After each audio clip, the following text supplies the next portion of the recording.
Hello everyone! Welcome to a random stream that I'm going to be doing. DNC 5 Lady. Let's see what's going to happen if I do this.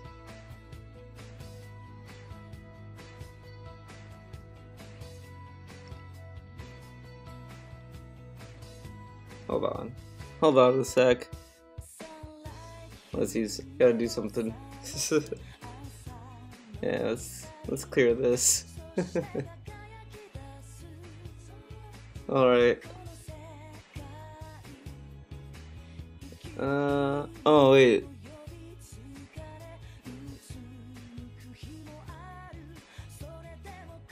Hold on, I'm gonna just do this.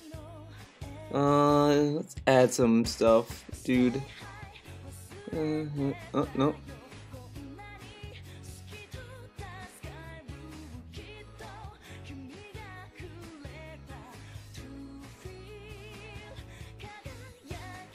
There we go.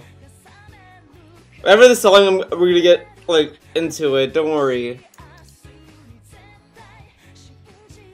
Do you remember the part in Skullgirls where Misfortune needs— oh god. I didn't finish that video yet from Tevin, but I mean I've seen some stuff. Pretty crazy. YouTube has you streaming twice under 2 different names. What? Hold on. I want to see something then. Because I know I changed my YouTube name. Well, I have 2 accounts. Oh, I don't know why I did that. That's really weird.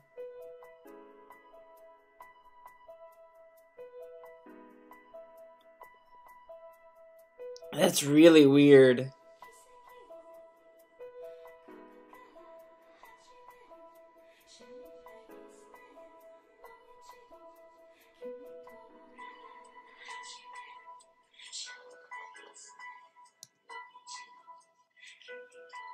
That's really odd.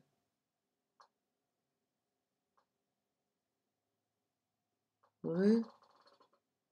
Something went wrong. What? Something went wrong. This is very odd. I don't know what to say. Susan, I guess, really likes me. Susan wants me to have 2 streams going on. That's probably what's going on. Susan loves me. That's what it is. Let's see. Random announces. Yeah, that's really weird. I don't know. Me thought about you once Skullgirls got dragged into that shit. Freeze the bun. Wait, people are upset about Lady's face. Well. Well, I don't know. Oh, I'm gonna take this off because I'm not gonna really listen to anything just yet. But, the reason why I was going through the lady stuff is because I think the whole thing with ladies is a very odd situation. So, I'm gonna give you my perspective of it before we get really into this. So, you guys might disagree with me on this, which is fine. I'm not gonna, slam you guys for this, but I am more into Lady in Devil May Cry 3 and 4. 5, I kind of think I'm not digging the design too much. I think it's fun, like the detail and the quality is up there. I appreciate it. It's not my favorite design of Lady or iteration of her, but it's only slightly better than what you'd expect. So I'm not a huge fan of Lady in Devil May Cry 5. I think she could be a little bit better. I like her more in Devil May Cry 4 because she had more of that sexy, badass, over-the-top design, which I think is more in line with the tone of Devil May Cry. When you think Devil May Cry, you think crazy nonsense. Oh, a guy riding a rocket around and doing crazy shit. I think that. So I think it makes sense for Lady to be over-the-top, sexy, badass. Devil May Cry 5, I mean, she's still a badass, and she's, in a way she's sexy. I just don't think that's over the top as her design in Devil May Cry 4, and I thought that was always the point. In Devil May Cry 3, they gave her a schoolgirl costume, but they did it over the top. Like, oh, her skirt isn't a skirt, it's a fucking pouch skirt almost. You know, she had some over-the-top stuff in her design that was very nuanced, while 4 was a little bit more direct with it. I just thought, you know, they should have just pushed it a little bit more, maybe. It's not bad, I don't hate it, but I think it could have been a little bit better. But the part that I think is just fascinating with Lady in Devil May Cry 5 is that it's this whole debate that I just think is just hilarious. I don't think it's worth the amount of debate it's getting. People are just saying, oh, if you don't like this lady design, you're not a real fan. Oh, this lady design is horrible. SJWs. It's just this ridiculous debate. It's one thing to say, oh yeah, you know, I like the design. You know, the design's not for me. You know, it's not that great, whatever. But then you just see this whole debate, and it's just great. And it's not a consistent debate either. It's either you see people hype it up, or you just randomly go to a debate that's just like, oh, the lady is terrible. This is not Devil May Cry at all, and this is horrible. This is horseshit. Okay, and it's just fucking relax, guys. It's just a design. You either like it or you don't. So we get Dante's widow saying, "Don't lose your minds over the month-long wait of the Devil May Cry 5 demo, ladies. You waited 11 years for a new game." There you go. To be honest, my thoughts about Lady's design went: Devil May Cry 3, oh, kinda cute, but also badass. Devil May Cry 4, nice, but what's with those shorts? And the cleavage really wasn't necessary. But it was necessary for Dante to not wear a shirt in Devil May Cry 3, but a jacket. Okay. Oh, well, hell, Devil May Cry 5. Oh, hell yes. Looks more mature without missing the charm of the outfit. Okay, but I don't want to say this about Devil May Cry 5, lady. I just want to know, what the fuck is this? I don't know what that is. I know it's like short shorts or whatever, but like, it clashes with the top half of her body, with the shirt and jacket, and then her random boot things. What? Give her a skirt at least. I mean, if you're gonna do this shit, give her just a fucking skirt. I mean, like, look at this. Look how nice that looks. Oh, you know, she's wearing a skirt, but it's a fucking, like, a pouch skirt. Great. Perfect. You know, Devil May Cry 4, sexy, badass business lady. What is this supposed to be? She has, like, cool boots, whatever this thing is, leather shorts, and then this. I'm more upset about her shoulder pads. I don't mind the shoulder pads. I just don't. This whole thing just looks incomplete. She has this shirt that's like hanging out, and it's like, it's like she forgot to put on pants, and it's not like sexy either. It's so bizarre. I don't get the clothes. I don't understand it. It's like two people designed her. One designed the top half, and the bottom half was designed by someone else. Hillary Clinton lady equal Hillary Clinton confirmed. Hey, Mabel, that's extremely negative. I would not. Okay, I might be critical of Lady, but saying that she's Hillary Clinton it's just no, she's not that bad. She's not that bad. They didn't Hillary Clinton Lady. No. Mabel, I don't agree with that. Let's see. Oh, here we go. Ha ha ha. God damn these niggas. Oh, okay. N-words. Don't know shit. I mean, have they even seen Marvel vs. Capcom Infinite Chun-Li? Chun-Li? Or whatever.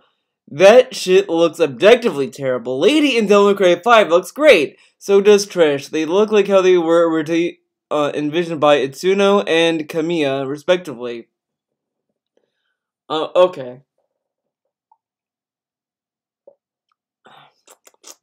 All I know is that they better make playable DLC. Well, they better just make her... They should just put her in DLC to begin... Not DLC. They should just put her in the game. Make it playable in the game. I want to play that game. Devin is gonna get you, Theo. What's he gonna do? What's he gonna do? Fucking, say hello? This stuff. Hey, Susan, I'm sorry. I'm reading what's on Twitter, okay? I'm reading what's on Twitter. What about Devil Joe? What about him? But okay. But okay, whatever. I mean, this person... But I like how it says you don't know shit if you don't like the design. I don't get this. This is what I'm surprised with. When I... Oh, I don't... This is what I don't understand with people about this debate, is it always goes straight to, always, either people don't know what they're talking about, or you're not a real fan if you don't like Lady's design. I just don't get that. I mean, I prefer Devil May Cry 4, and that was before the reboot. So wouldn't that make me a Devil May Cry fan? No, you're not a Devil May Cry fan, because, you know, you're not liking the Devil May Cry 5 iteration. You know, I like a lot of games. I can be critical all I want. Okay? Sound good? Sound good to me. I personally think her new design is beautiful. I don't really mind the changes to her face, because she still looks very similar and is still the same character, but emotionally more mature. I personally am not a fan of the Devil May Cry 4 outfit, but I don't know. I love the Devil May Cry 5 lady. Now, I will say this about the face. I like the face. I don't mind it. It's not terrible. It's not the worst face I've seen. I don't know how I feel about the jawline. I'm torn on it. It's not terrible. It's not cat jawline. It's not cat. Okay, we could say that with the turns, but I don't know. I don't know. It's fine. I'll let it slide. It's good. Lady's face gets a thumbs up in my book. And then we get this.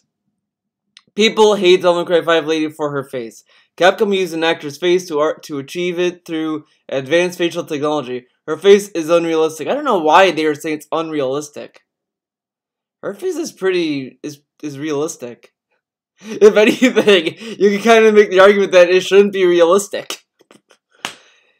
Hating the best female in Devil May Cry. Yeah, Lady is the best. You know, Trish, everyone loves Trish. Fuck that. Lady is the best. I loved Lady in Devil May Cry 3. Loved her in 4. Probably gonna love her in 5 all the same. I hope they got the same voice actress though. If they change the Lady's voice actress, and it's not gonna be a good voice actress, Capcom fucked up. I'm gonna tell you that right now. The whole thing that got me on the Lady train is not only her face and design, but her voice and personality. If they ruin that in Devil May Cry 5, Capcom is dead. They're dead to me. But I'm sure they didn't fuck it up. I'm sure they didn't. I'm sure they did her justice in that regard. But I don't like Trish, though. Trish is just very weird in this game. But whatever. At least he has full eyebrows. You know what? Everyone slams full eyebrows. Cat is the... Oh, God, no. I like Lucia more. I don't know who Lucia is. I need to see who she is. But, what was I gonna say? Not Lady. Was it Lady? Not Lady Trish. Was it gonna say type of Trish? I don't really like how she looks in the game. I think that it's like okay. I don't know. I kind of don't like the Resident Evil 7 engine. You know, it was interesting for Resident Evil 7, like first person and all that, but I just didn't think that Resident Evil 7 had a good I just think that the Resident Evil 7 engine makes every person look like action figures. Like they're made out of plastic or something. They look very stiff. I don't know how I feel about that. Like the Fox engine, for example. I mean they had shortcomings as well, but I mean at least the character models looked at least more emotion. Like, it had better emotion with it.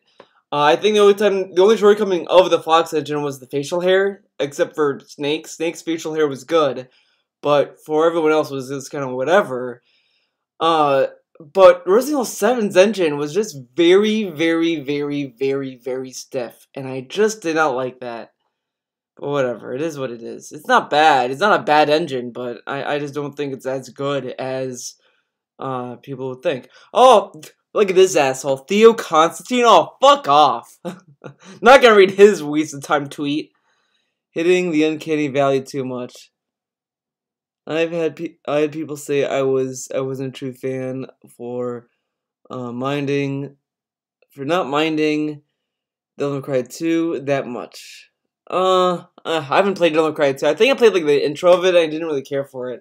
It was too slow, and that's what I didn't like. I didn't like the speed of it. I just thought it was too slow. The guns are just like, when in 1 and 3 is the best. It was just up the ante. It just made it great. So I don't know. I just kind of lost interest in 2. It's good to see most in the core fandom are on the same page. We love Lady in Devil May Cry 5, and this is the guy that I got into an argument with about Dead or Alive 6, by the way. Pretty cool guy. Do you guys see an issue here? Because I certainly don't. What happened though? Now the thing is that okay, you could say whatever about the post that this guy made, but I want you to keep in mind this guy made multiple posts. Him and Kitty Cat Cammy made multiple posts shitting on Spider-Man's female characters for not looking pretty, even though I think the girls in Spider-Man look okay. They look fine. And Ellie in Last of Us 2 looks good too. I mean, they look fine as well.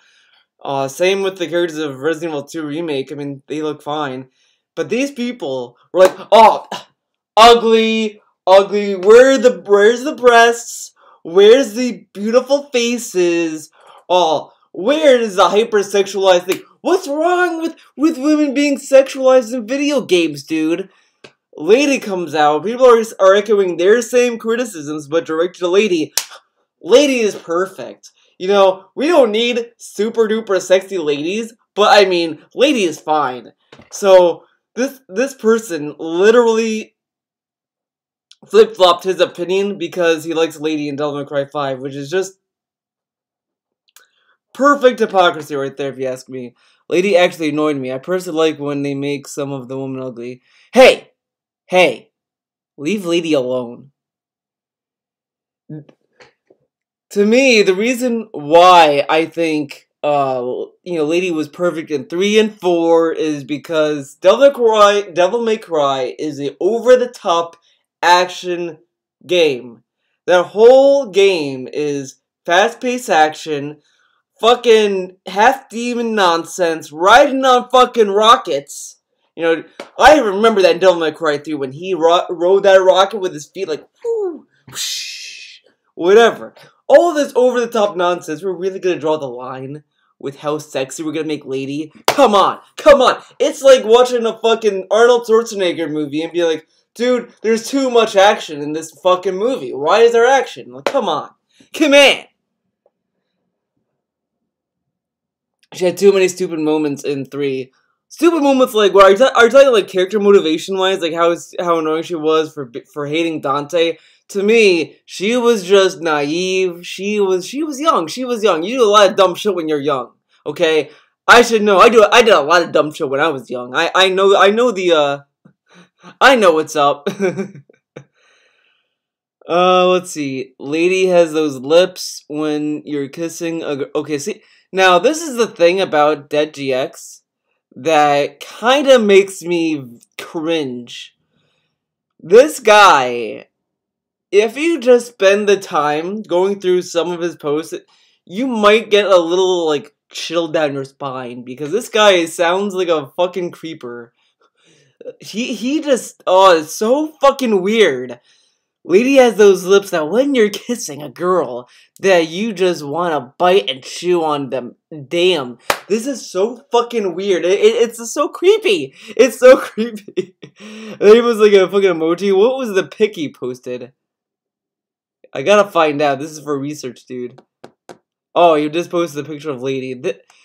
It's so fucking weird. It's so creepy. I don't know. So odd. So odd to me. Hey, Wait a everybody. second. Wait a second. Is this a video from him? Because this guy does video. Dude. Okay, let's. This guy has a YouTube channel. I watch some of his videos. It's pretty something. Let's watch this. You're just jealous, TBH. Yeah, I'm jealous, man. Let's see. Let's see what this is about. What's up? I need to talk about the whole idea very quickly of gatekeeping in fan bases and fandoms and all that kind of stuff. And I'm going to make this very clear to everyone right out the gate before I even start this video, but you might agree with me, you might not. I want to start this off very clear. I don't agree with gatekeeping. I only agree with gatekeeping in very, very specific circumstances. I'm going to go into those circumstances here in this video. I want to give some examples. Like what? Growing up as a kid, I grew up on a movie called Leon and Me. And this movie you might not have never seen, but it was starring Morgan Freeman as like this. The art is principal. nice, but I don't think it's his and he art. came in to take over this school, and the school was just full of, just fucked up kids, filled full of drug dealers, crack pushers, all kind of shit. And one of the things that he was kind of forced to do because they would never stop. He was forced to chain down the doors, and this was against. I think what gatekeeping is, I don't know much about it either. This is the first time I've seen it, but what I can assume that it is, it's just this elitism. It's like, well, I played all the Metal Gear Solid games, and for you, let's say that I'm a huge Metal Gear Skullgirls fan. Perfect. I'm a Skullgirls fan, right? Love Skullgirls. You, let's say, never played the game, and you start throwing criticisms at the game, like, oh, well, I don't like this.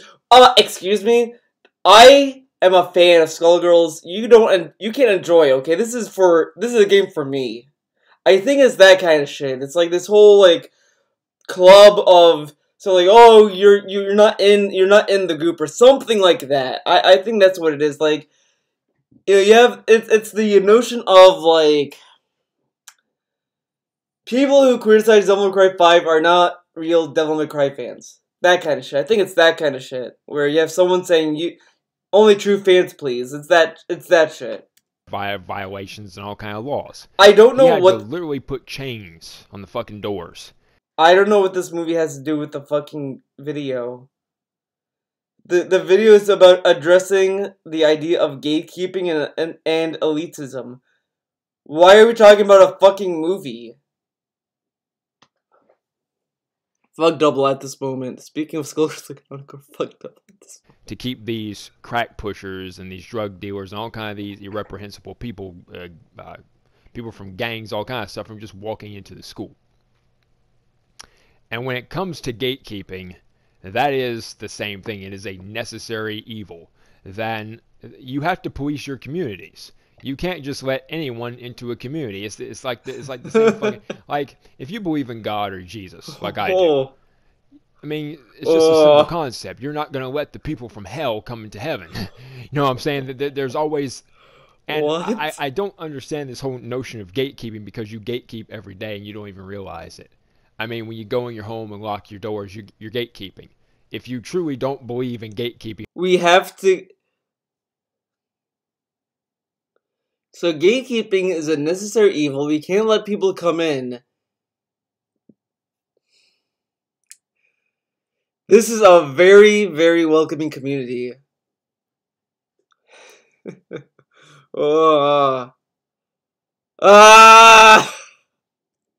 Under any circumstances, okay, open up your door and let everyone into the community walk into your house. Just let them walk into your house.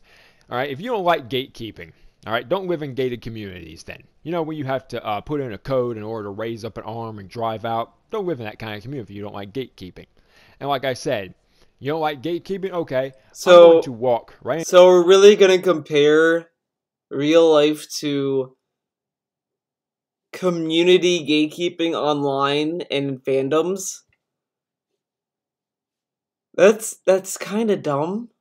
I mean, it's one thing to have like a Facebook group that's private and people have to request to join it, but I mean, even though you could just kind of join a group and they approve, but one can actually do more harm. Like, is there like it's the same shit like when SJWs start playing vid games and the SJWs have infiltrated the gamers. Maybe if we're not gatekeeping, they're not gonna have a fucking point. Because if we start having gatekeeping in video games, like if we start, policing people who join online communities for video games because they might be SJWs, then that's kind of proving their point that gamers are not inclusive, exclusive. So maybe we shouldn't be gatekeeping when it's stuff like that. I don't know. Into your home. I'm going to walk right into your home. I'm going to open up the refrigerator. You don't know me at all. You don't know me from Adam. I'm just going to walk directly into your house. I'm going to go into your refrigerator in your kitchen. I'm going to make me a sandwich. I'm going to sit down right in front of you and eat the sandwich and say, man, that was a great sandwich. I appreciate your sandwich. You're probably going to look at me and you're probably going to call the cops and you're probably going to beat my ass and throw me out of the fucking house. Do you understand what I'm saying? You understand? We gatekeep. Do you know what I'm anyway, saying? Like you... It's just kind of stupid. Like, this guy by the way, there are multiple videos on this guy's channel. All of the videos, like, he really trips over himself a lot because he gets like very, very proud of what he's saying. I guess is the way you would describe it. But he's like, well, man, you got me to go to your house, and then he kind of gets a little ahead of himself. He needs to slow down a little bit. He needs to slow down, relax. Just go with the flow of your video, man. I was 14, 15 years old, and I wanted to go into a strip club.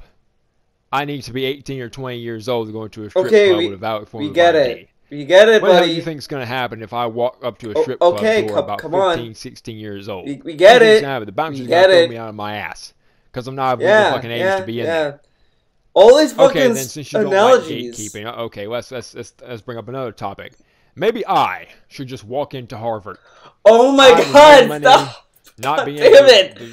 Get to the point! Just walk into Harvard, sit in there, and take a class. Get to the point. This guy needs to get to the point. A uniform to be at Harvard. I don't have nothing to be on the grounds. I just walk in there. I'm just a Subway employee or something like that. I walk in there in the shittiest looking clothes, and I'm not wearing like a school uniform or anything. I just sit there and listen to the professor, and they're like, "Who the hell are you?" "Oh, I'm Jeff." "Well, okay, Jeff, you're gonna..."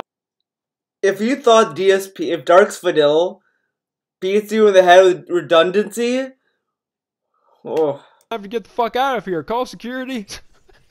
I mean, people don't even understand, like, you gatekeep just about everything we get it. We get it. House and lock the fucking door. That's considered gatekeeping. So, when it comes to a community, we have to police our communities. People who start drama, who start bullshit and just cause nothing but turmoil and crap. No, we should gatekeep those people. Those people shouldn't be allowed in a family. People that make anti-Semitic jokes, like stuff like DSP, making really like they're just... Holy shit! I literally did not expect that in this video. Holy shit, guys. The big dog name dropped Darks Fidel. I just mentioned Darks Fidel and he mentions it. Holy shit. He wants to gatekeep Darks Fidel. Hold up. We should gatekeep those people. Those people shouldn't be allowed in a family. People that make anti-Semitic jokes, like stuff like DSP, making really like there's just certain things that shouldn't be allowed in a fan base. Because hey, Darks Fidel is a fucking gamer. Why do you want to kick him out? Why? Darks Fidel did nothing wrong. He is a good boy. He's on Twitch right now. He's a Twitch partner. Twitch loves him. This guy's being really negative to Darks Fidel. Oh my god, he wants to keep him out. He wants to kick him out of communities, man. That's bullshit. Darks Fidel should be allowed in everyone's homes, everyone's YouTube channel. He's a golden boy. And this guy wants to kick him out. What a fucking toxic piece of shit. This is the guy. This is the guy that Darks Fidel is telling us about when he's going on his troll rants. It's this guy. Ugh. Just going to corrode it over time, and it's going to fuck it up. There's certain people you just shouldn't allow. Like there's certain groups I used to be a part of. There were some people that did some fucked up shit as a part of those groups, and they were thrown out of the fucking group. I mean, gatekeeping is necessary. Wait, what? There's certain groups things that shouldn't be allowed in a fan base because that's just going to corrode it over time, and it's going to fuck it up. There's certain people you just shouldn't allow. Like there's certain groups I used to be a part of. There were some people that did some fucked up shit as a part of those groups, and they were thrown out of the fucking group. But the thing is that those are groups.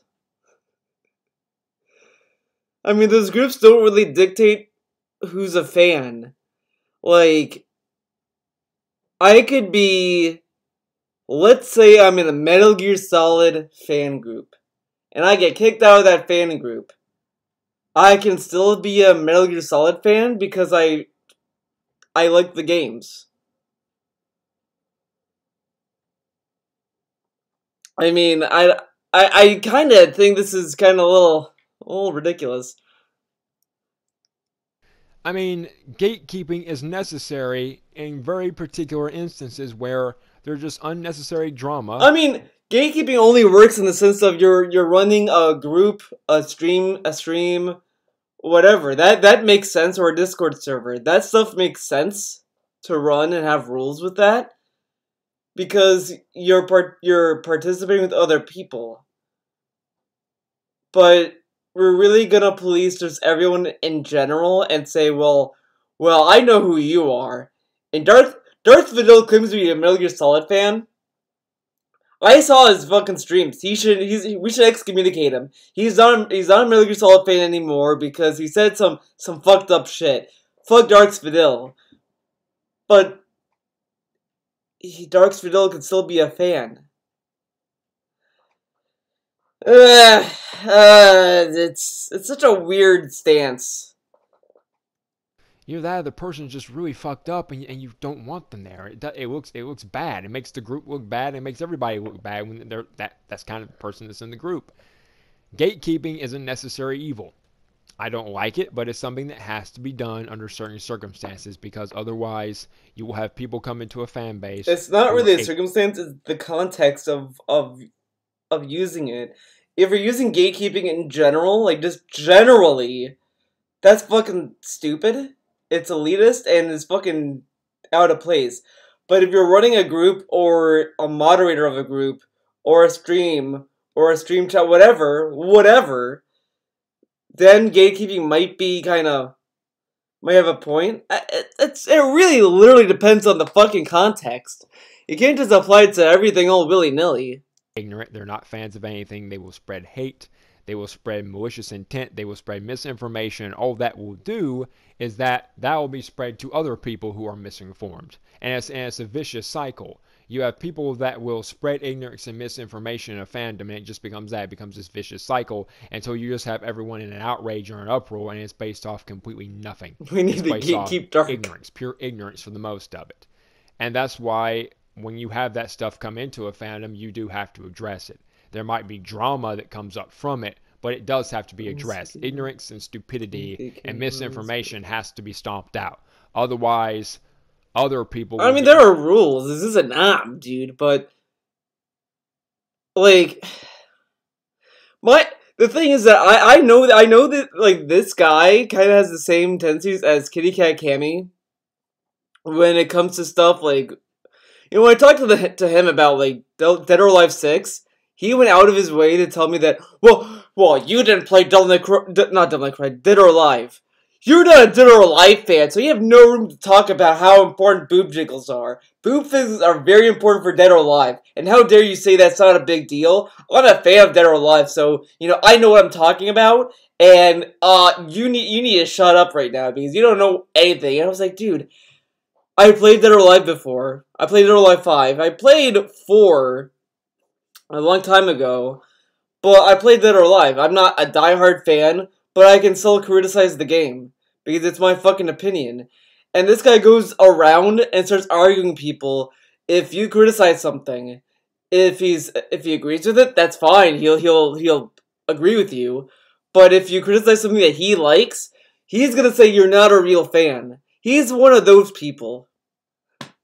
Well, DOA doesn't even do boob jiggle right. Real boobs do not jiggle like that. But that's the point, dude! The unrealistic boob jiggle is the charm of Dead or Alive. It's the heart and soul, dude! Sound good?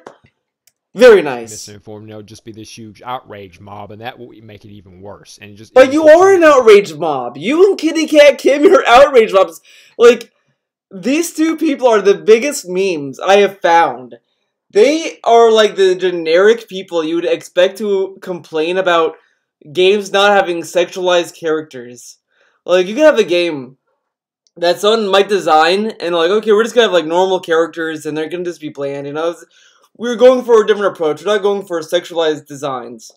These two would come out of the woodwork like, oh, this is an SJW propaganda game. Look at this. They did this for this. And it's just like, dude, fucking relax. It's just a video game. Grow and grow and grow and get worse and worse and worse. You cannot just allow that stuff to persist in any kind of fandom. Just recently, there was the whole thing about Kiro the Wolf and him fucking dogs and shit like that. All that kind of weird connection stuff. Like if you watch Mr. Miniker's video, he even says like, we've been so busy with this anti-SJW stuff that we forgot to keep a close eye on. Wait, what? Connection stuff. Like if you watch Mr. Miniker's video, he even says like, we've been so busy with this anti-SJW stuff that we forgot to keep a close eye on this community because now they have people in there that's wanting to rape dogs and shit. Well, maybe the SJWs are not a big deal? Because they only gain power if people kind of complain about that a lot. I don't know. I think feminists are approaching the over-sexualization of women in games the wrong way. They should be asking for men to be equally sexualized. Well, Kafkas, technically, men are sexualized in video games. Dante is sexualized. He has a perfect body, fucking perfect muscles. He has penis physics in Devil May Cry 5. And Kratos, he has a perfect body. Men have always been sexualized in video games, to be honest. But no one seems to care because it's not a big deal. Sexualized women are not a big deal in my opinion, but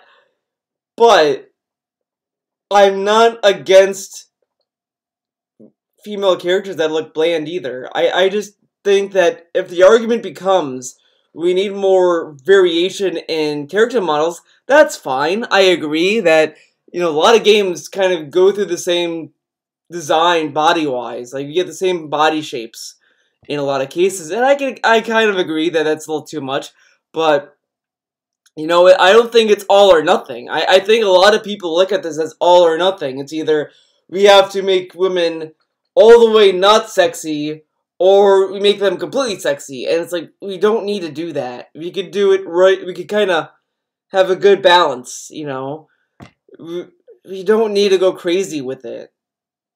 I just don't know what's with people wanting these crazy extremes. It blows my mind sometimes.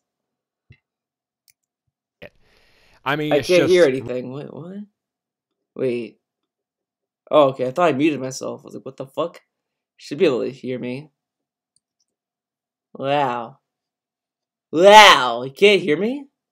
What? Can you hear me? If you can hear me, say something that will confirm it. Oh shit.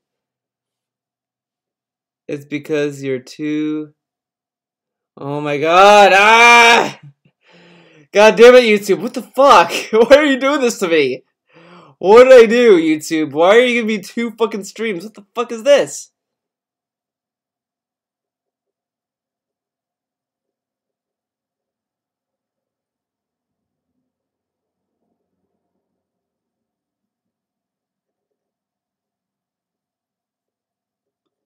Let's see.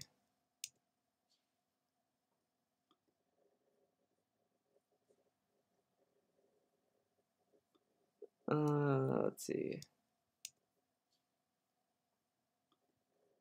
Why did... What? Oh my god. YouTube, why are you doing this to me?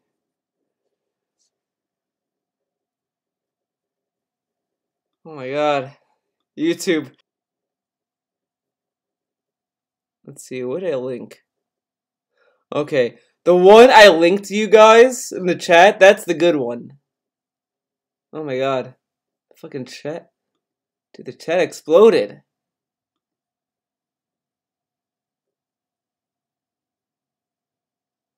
Yeah, I did to another streamer. I watched it, the 2 stream thing. Yeah. I guess that's gonna be fixed in time. It's a very weird bug. I don't know what the fuck I'm supposed to do, man.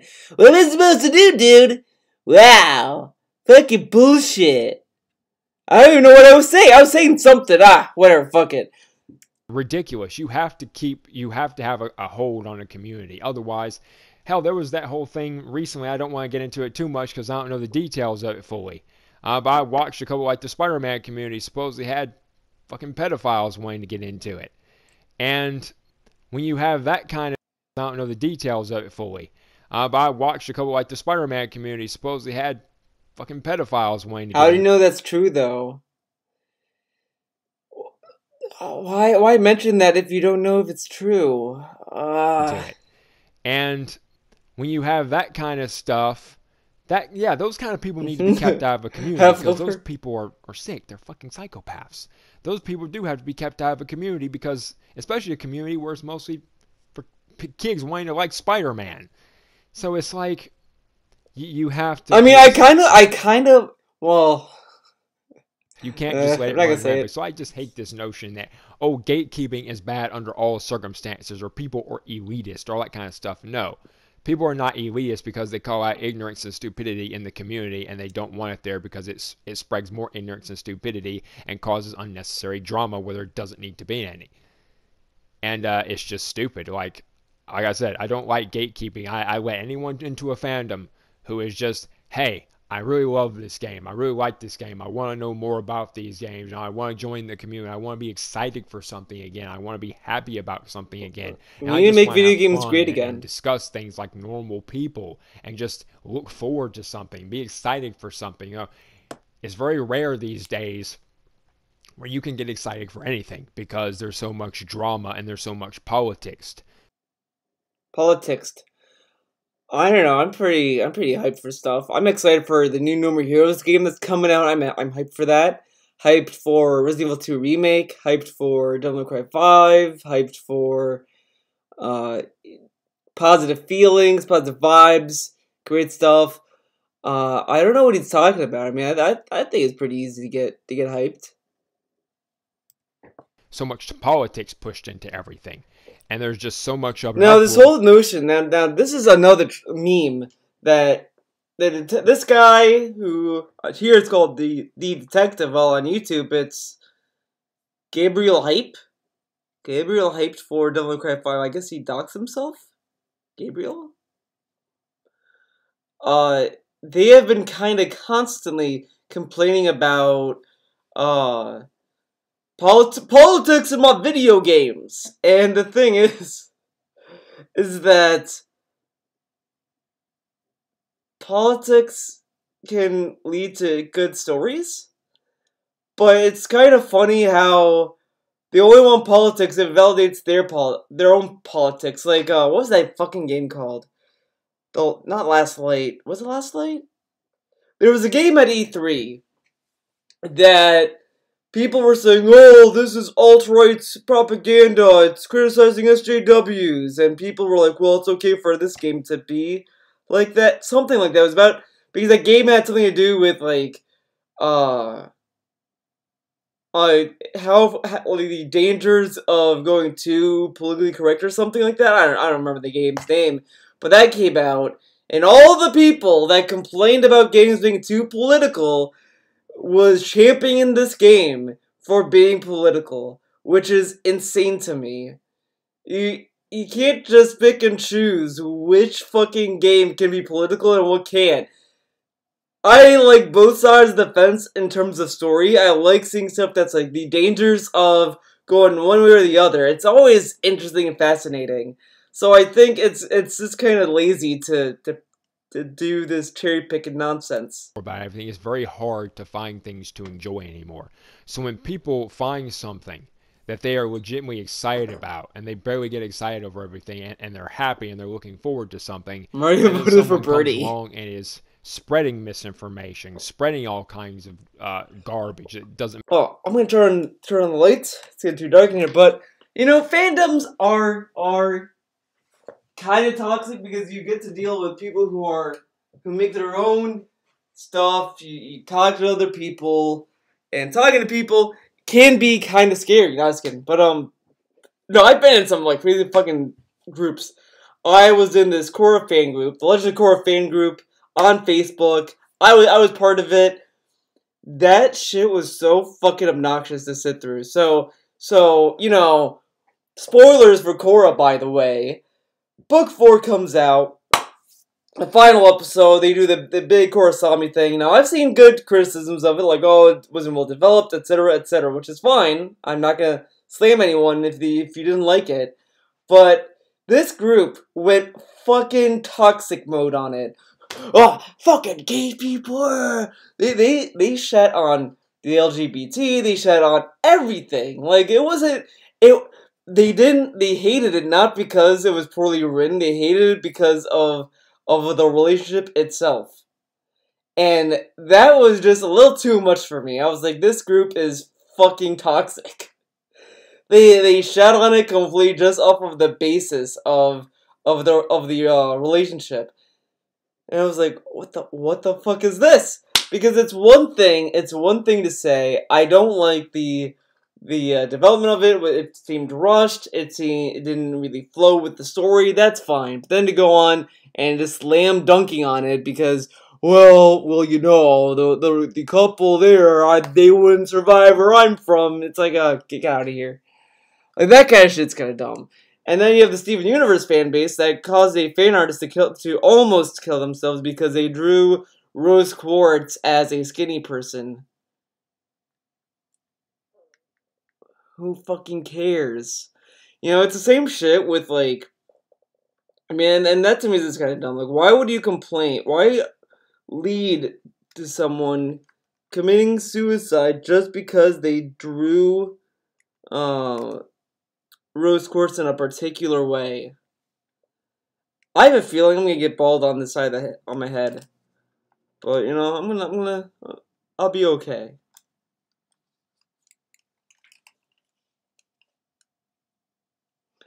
So there's that, and then there was another group that was getting toxic too. Rick and Morty's kind of toxic. Well, it was for a while. I don't know if they changed it ever since. But I mean, it happens. It's around. The extreme SJWs and the alt-right should hate marry each other. Yeah, Mabel, I agree. They need to marry each other. They're both the same. They're the same thing on a different side of the coin. Doesn't make any sense. Yeah, those people are very passionate about what they love. They're going to protect it when again, in other stuff that they've tried for many years, it doesn't, that they can't find any joy in anything.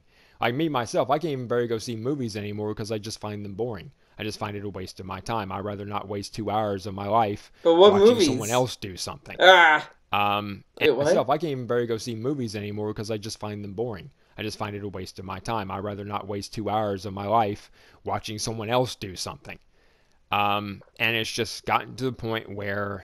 But the point of movies is to... Okay. Yeah, I mean, like I said, that's kind of... I just wanted Horseshoe to theory, my kind of dude. having the discussion about gatekeeping. Leave me some comments down below in the section if you want to talk about it. If you want to have a legit adult conversation about gatekeeping. No Don't give me this shit like, oh, you're an elitist, you're an asshole. if you come into this fandom, you come into any fandom, spreading misinformation, hate, and you don't want to admit that you're wrong. You don't want people provide you with information. People are trying to have a discussion with you. By the way, this guy is a Devil May Cry fan, and he has fan art from the reboot. What kind of fan are you, the detective? You got a fucking fan from the reboot Devil May Cry, the game that everyone hates. Wow, this guy is not a real Devil May Cry fan. We should kick him out. Kick him out of the group of the fans. To have a discourse with you like an adult, and they're trying to explain something to you. They're trying to enlighten you and welcome you into the fandom and hoping that they can find common ground with you. But if you just want to spread hate, you want to spread misinformation, you want to shit on people, you want to insult people and demean people, no, you're not welcome here. That's just how it is. This fandom is for people who legitimately want to have fun, want to talk about things. So this whole video so far I'm getting is, it's a completely pointless fucking video. It can all just be summed up in 1 minute. Or even less than that. Just say, hey, if you guys want to be part of the fans, that's great, but if you run a group, if you run a Discord server, if you run a, whatever, a community or whatever, sometimes you might want to kick out the toxic individuals. Don't be an asshole to each other. Okay. Discuss things, want to be excited for something. Oh my god. He brings up SJW's politics and all this other stuff that didn't even need to be in the fucking video. It's such a reach. I don't like the reboot, but that's some good art, dude. Yeah, the art's fine. But I'm just giving him a hard time because, no one likes the reboot, dude. I want to remember what it was like to have that childlike joy again about something. That's something that's very rare that it's very hard for people to have anymore. And it's a rare thing when that comes around.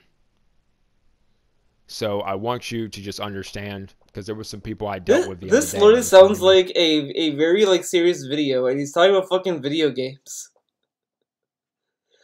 Like, it's fine to get really invested or passionate about the stuff you like, but I don't know. Oh, you're an elitist. You're this, you're that, and the other. Again, when you come into a fan base, this is kind of like a drama video. Spouting off in the mouth, you don't know what you're talking about. Then when people try to explain it to you, you outright ignore it. You wave. Like this feels like a video I would have made when I was in high school. That's what this video sounds like to me. It sounds like this guy must be pretty young. And you try to change the subject. Then you call people elitist, and you're the real true fan. You're the okay, dude. You fucking shat on me for criticizing Dead or Alive and telling me I'm not a true fan because I didn't like because I didn't care about the fucking boob jiggle. Get out of here. What the fuck are you talking about? People tried to explain it to you, you outright ignore it. You just sidestep it and wave your hand. You try to change the subject. Then you call people elitist, and you're the real true fan. You're the game because you know this. If you would just for 1 minute just say, okay, I made a mistake. I'm sorry. We did something wrong here. Let's discuss this.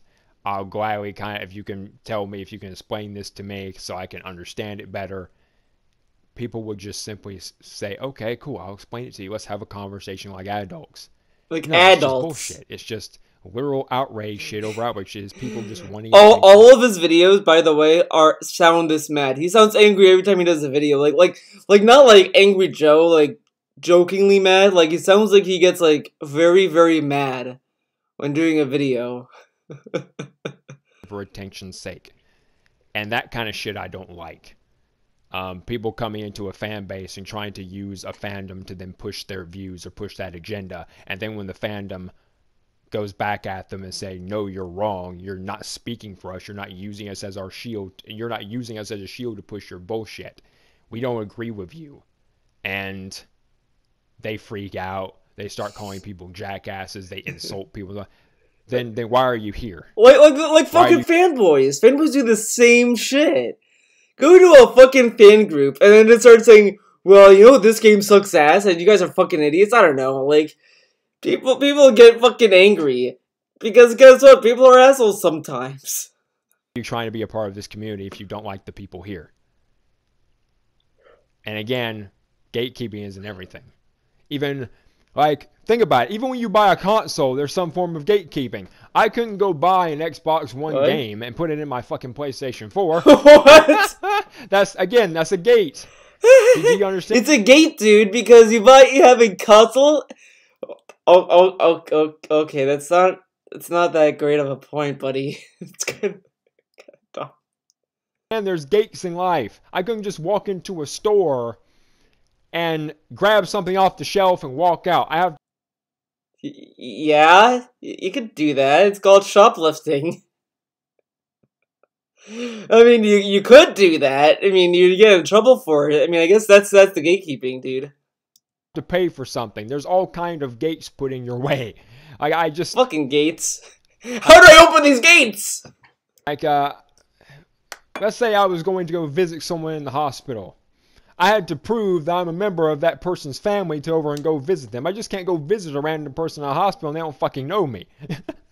Do you understand what I'm saying? It's like there are gates in place for everything because you have to have that. I can't just walk into the police station. This guy is a random guy. I mean, like he kind of is a small little YouTuber, so he's not a big deal.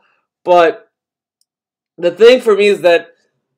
Okay, so if you guys know my lore, I ran into a guy years ago called Cool Man 227 whatever.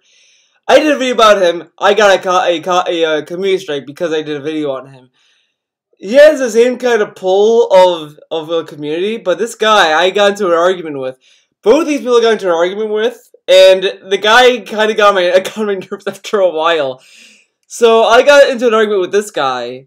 Over Dead or Alive 6. I was saying, hey, you know, I understand that you guys really care about boobs and boob jiggle and all that. I don't think it's that big of a deal. I kind of am more interested in the game in terms of a fighting game. I don't really think the boob jiggle is that big of a deal. I understand it being a disappointment or a bummer because, you know, some people like that. I understand that. But then he was like, oh, well, you're not a real fan, Theo. You're just saying this because you're a fucking SJW and you don't know what the fuck you're talking about. Blah, blah, blah, blah, blah. And I was like, dude, I'm just stating my fucking opinion. I just think complaining about this to this level of nonsense is kind of retarded. And he got, you know, butthurt, so it is what it is. And then I found his YouTube channel, and his YouTube channel is kind of like a video version of his Twitter. They keep all the guns and put on a police uniform if I'm not a cop. What? So it's kind of ridiculous when people are saying all this stuff like, oh, you're gatekeeping. There's gates in everything. I can't just get a car. I have to have car insurance. I can't just start a business. I have to have a business license. There's gates in everything. Well, and so when people tell me you're gatekeeping, you can do business. If that is the thing, then everything in the entire world is elitism. Everything in the entire world, people are gatekeeping you. Oh, you're an elitist gatekeeping asshole. So is the bouncer at the strip club. So is the person at the DMV who gives you your driver's license. What? So are the people at the hotel. I mean, it's just like Susan's a gatekeeper, dude. Gatekeeping is a natural part of life. Yeah? There's always gates. You can't just walk in someone's home and make a sandwich. You can't just walk into a gym membership without paying for it. Do you understand? So the whole notion... He says this. Now, I don't know how far I have to dig, but there would be a point where I'm pretty sure that he kind of shat on fucking YouTube for policing their community. He didn't... Okay. Or the whole idea of someone saying you're gatekeeping or you think you're a true fan. Really quickly, if let's say if you were a doctor, let's say if you had a problem or an illness, would you go to the doctor who knows and who specializes in your illness for 40 years, or would you go to the kid still in Regency that has kind of an idea of your illness, but not has enough knowledge or experience to handle your illness? You would go to the guy that has much more experience. people always fall behind people who know what they're talking about. That's not elitism. That's not gatekeeping. That's not saying you're a true fan. That's just how that is. That's how that is in society too. People are going to go with the person that has much more experience in something because they know they can get the job done and they know what they're doing. They know that they can trust that individual. That's why people go to people with experience and know what they're doing and know what they're talking about. They're not going to come to a new fan. Jeez. Okay, we get it. We get it, buddy. Oh, what's this? Huh? Okay, 3 Virgil. Let's see. What is this? What's this about? Hey everybody, what's up? I really wanted to make this video. Lady Nantra. I have to make this video that I didn't really want to make, addressing the asinine controversy that is going on right now in the Devil May Cry fandom with regards to Lady's design and Lady's look. Now, I don't want to call out, well, I kind of have to sort of call out the individuals. There's an individual named Layla or Alana or however you want to pronounce her name. And then there's another individual named Xavier who works for Insomniac.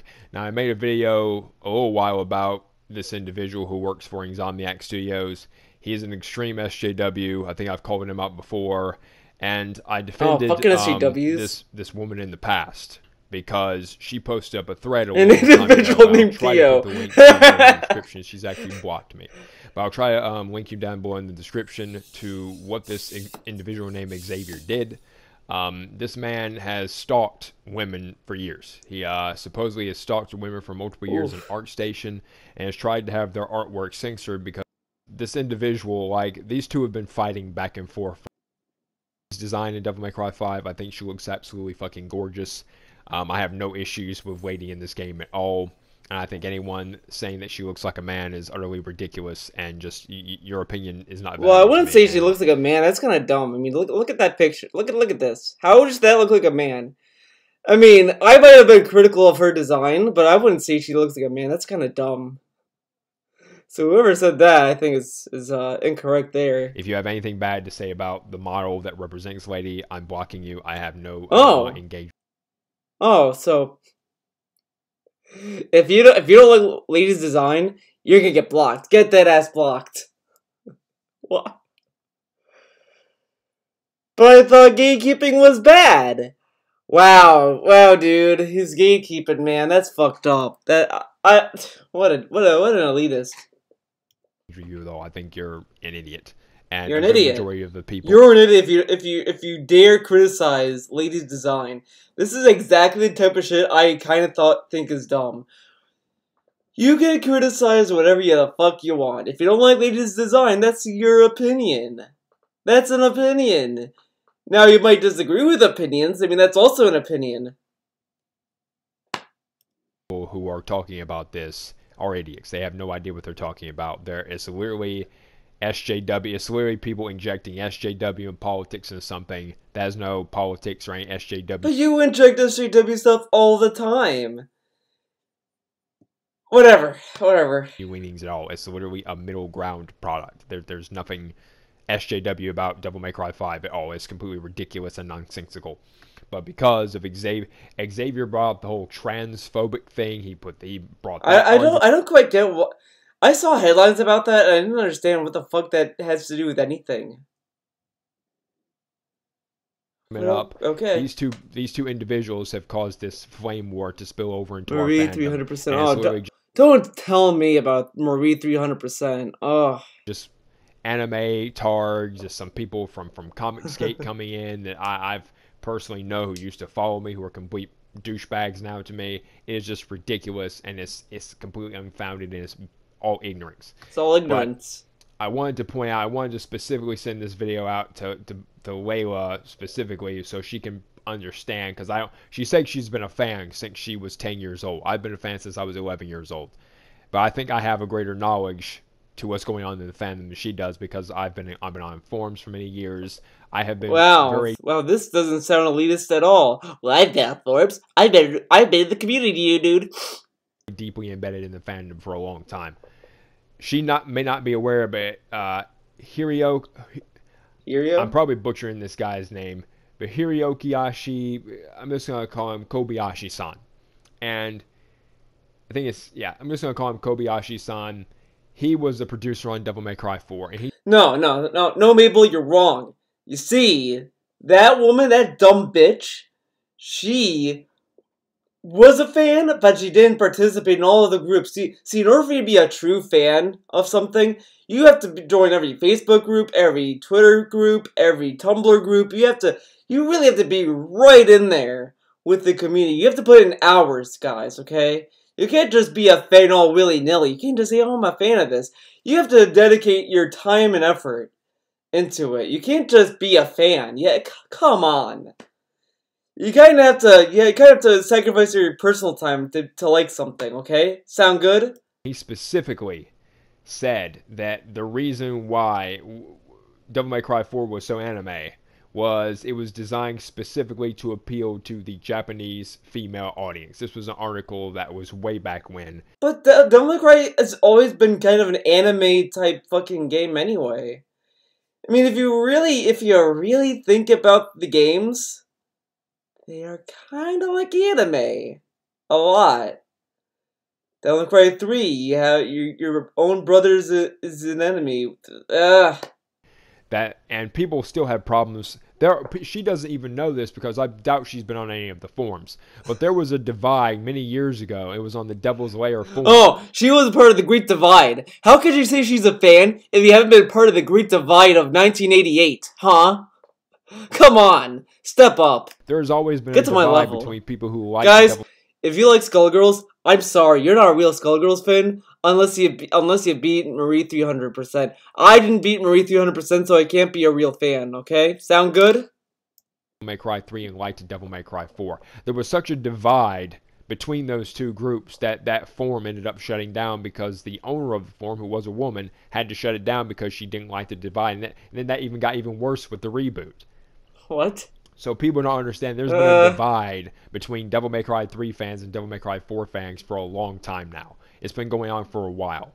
And now it's bringing in the whole casual SJW crap, and it's just ridiculous. There's nothing mannish or manly about Lady. There's been people like Swimsuit Succubus and other Swimsuit Succubus cosplay thoughts. That's what I call them, cosplay thoughts. There have been other individuals who have been nitpicking Lady's body in the game, talking about her hips, talking about her breast size and her boobs, all that kind of Dude, you nitpick everything. What is this? He fucking nitpicks everything. Oh, Dead or Alive 6 has bruises, man. Fucking stupid. Ah, awful. No breast physics. Fuck this game. Oh, the female characters in Spider-Man don't look hot. Ah, garbage. Okay. You have no double standards, buddy. It's ridiculous nonsense.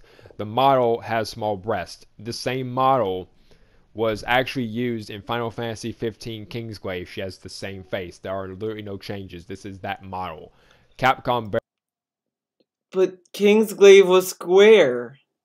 Final Fantasy has nothing to do with fucking what? Individuals who have been nitpicking Lady's body in the game, talking about her hips, talking about her breast size and her boobs, all that kind of ridiculous nonsense. The model has small breasts. The same model was actually used in Final Fantasy 15 Kingsglaive. She has the same face. There are literally no changes. This is that model. Capcom barely... Really? I don't know. That's a little weird. So Capcom gave the Resident Evil 7 engine to Square before Resident Evil 7 came out? What is he talking about? I don't know, he might be confused. Made any changes to the model that they picked to play Lady. They changed her hair, they changed her eye color, they gave her the nose scar, and that's it. They did not alter her jaw. They didn't alter her at all, man. They just gave her a scar, they changed her nose, they did all this stuff. Same character. They did not change any of that stuff. I've had so many... Oh, I know what he's saying. Oh, I think I get it. The actress might have been the same. And then they used facial recognition for both. That makes sense. But here's the thing, though. Lady is an established character in the Devil May Cry lore. She was in 2 games before Devil May Cry 3, like, before this game. I mean, when they did MGS5, they kind of did have to change Snake's face a little bit, but they still kept it the same, for the most part. They're just absolutely ignorant on this. The producers on Devil May Cry 5 are Matt Walker of Monster Hunter World and Okabe-san.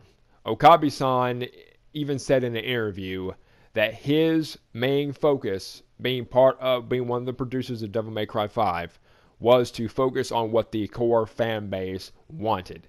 If you look at Devil May Cry 5, it's falling much more in line with what Devil May Cry 3 and Devil May Cry 1 were, which were a dark, gothic, horror action game. That's what it's supposed to be. That's always what it was supposed to be. Devil May Cry has had anime tropes, sure, but it never primarily focused on being an anime-like thing until Devil May Cry 4. But didn't they say that they're doing a Devil May Cry anime now? Seems that they're a little confused too. For someone who seems to be a character artist, like this woman claims to be, she sure as hell can't figure out that Lady in Devil May Cry 4 wasn't Lady. They actually Devil May Cry 4 was a rushed game. They only had about a year or 2 of development on that Lady game. in Devil May Cry 4 wasn't Lady. No, she's Lady. Did you play Devil May Cry 4? I played it. I mean, it's not a great game, but, that was Lady. But okay. When it actually went into development, it was rushed. It was put on every platform imaginable. It was rushed, and it was an unfinished game. And so they cut corners. So what did they cut corners with Lady? She was in like 2 cutscenes. You could say that her role, story-wise, I don't know what this guy's talking about. The that you see in Devil May Cry 4 is not Lady. The body that you see in Devil May Cry 4 is literally Nero's girlfriend, Kyrie. What? No. Okay. Fine. We're gonna do this. We're gonna do this, buddy. Okay, let's do this. Let's do this! Okay. DMC4, Lady, and Kyrie. I don't know if I spelled that right. Let's see. There's Lady.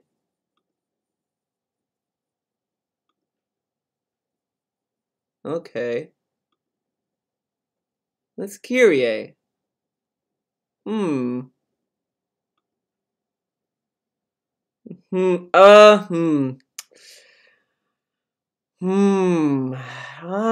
don't know, man.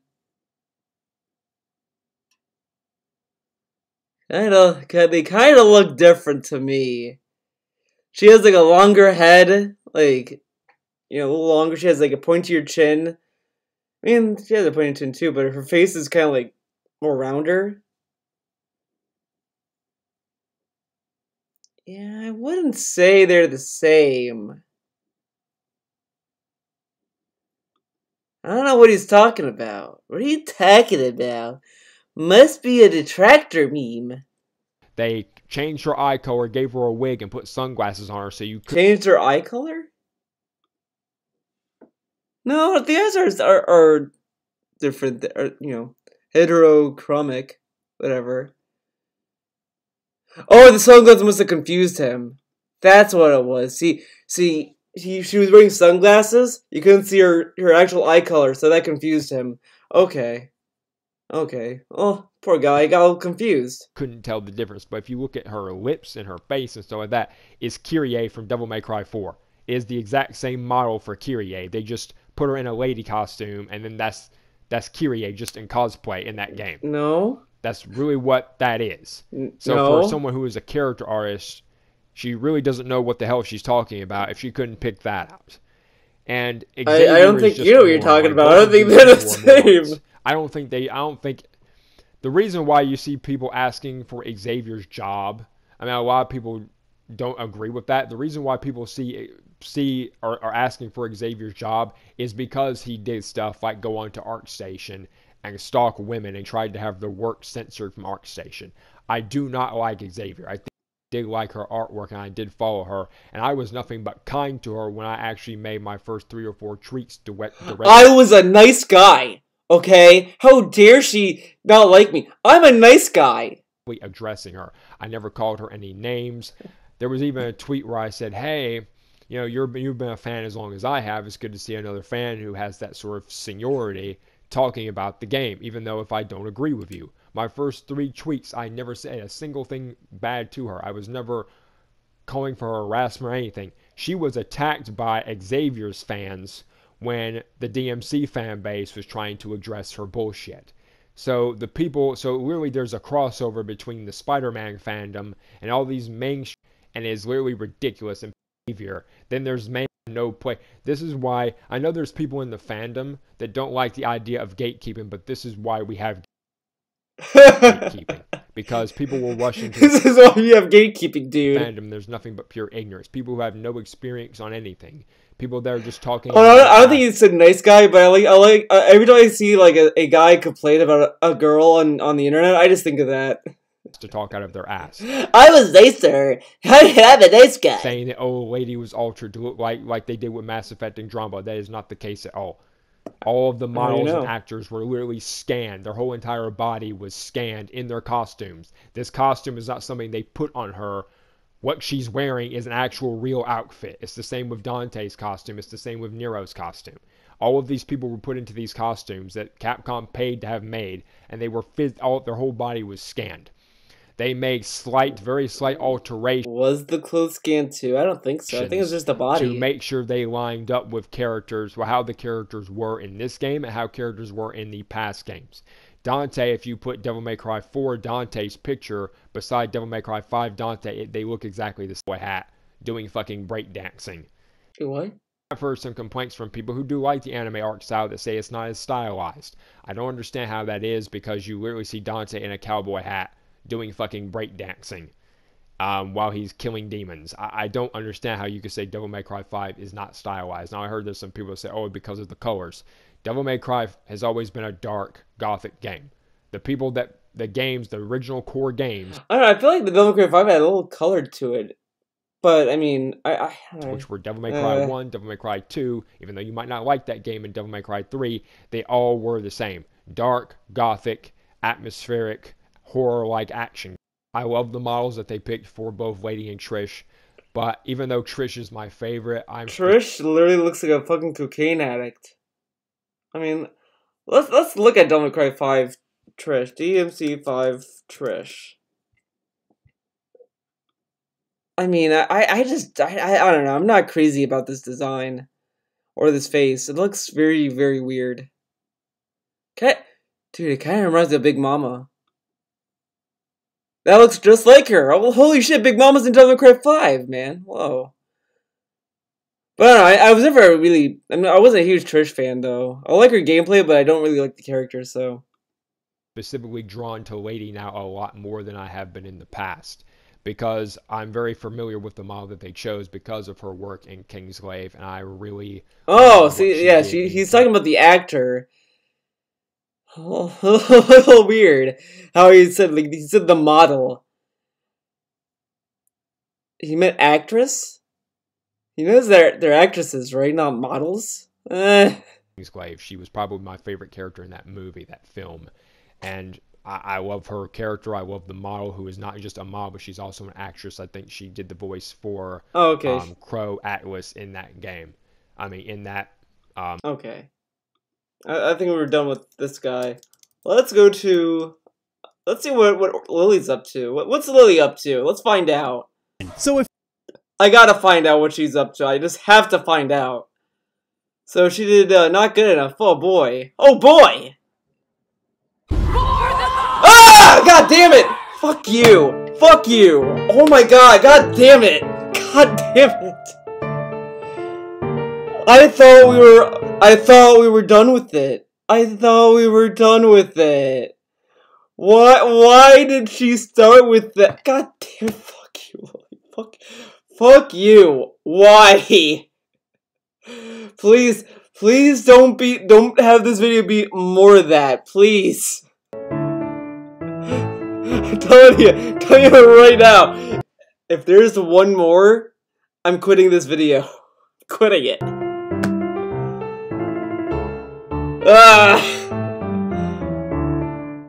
please come out of the fridge. Have any therapists returned my calls yet? No. Did you bring me the cyanide I wanted? No. Well, then piss off. Fuck, I hate my life right now. Every few weeks since June, another set of misfortunes seems to fall right into my lap. If I actually believed in God, I'd swear the spiteful bastard was trying to fucking kill me. Come on, Mom, it's not all that bad. Hilda came out this year and Auntie Carousel thought it was good. Oh yeah, great, Billy. That's just fucking wonderful. That's just what I need. Another fucking Netflix show. Because as we all know, Netflix's horrid excuse for television cures all wounds. Mom, we both knew you'd only stop working if a universal basic income was established. Do you like this skit? Dude, it's so good, man.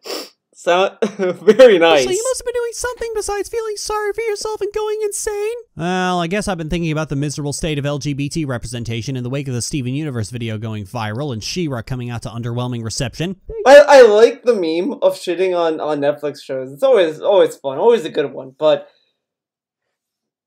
She-Ra's such a bland fucking show to begin with. Like, I watched it and I stopped watching. I lost interest in that show because it was so fucking bland.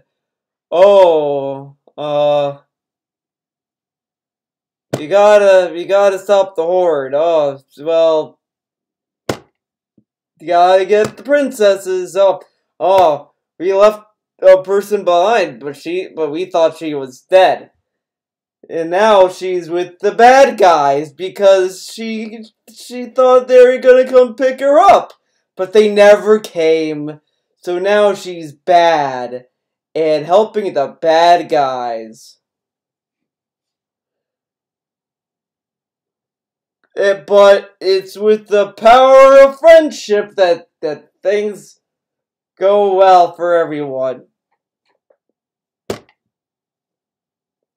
And I was just like, this is the show that people fucking got upset about? Like, There you go, talk about that. From in there, far away from me. Your concern is really fucking appreciated, by the way. LGBT representation is in something of a dark age right now. Unless a work is rated 18+, the likelihood of seeing canon gay or trans characters is absurdly low. The increased presence, and I use the word extremely loosely here, of LGBT characters in children's shows is a major milestone because it works to undo the artificial stigma of LGBT relationships as being entirely sexual, which many straight people sincerely believe, and hopefully undo the damaging things that conservative parents are teaching their own children. Unfortunately, it's a struggling uphill battle to actually win, largely because of both creators and audiences being too willing to concede too much fucking ground. The trend of gay characters showing up and then almost immediately dying is a well-documented one. Now, you can criticize the representation of that in shows, which is fine. It is what it is.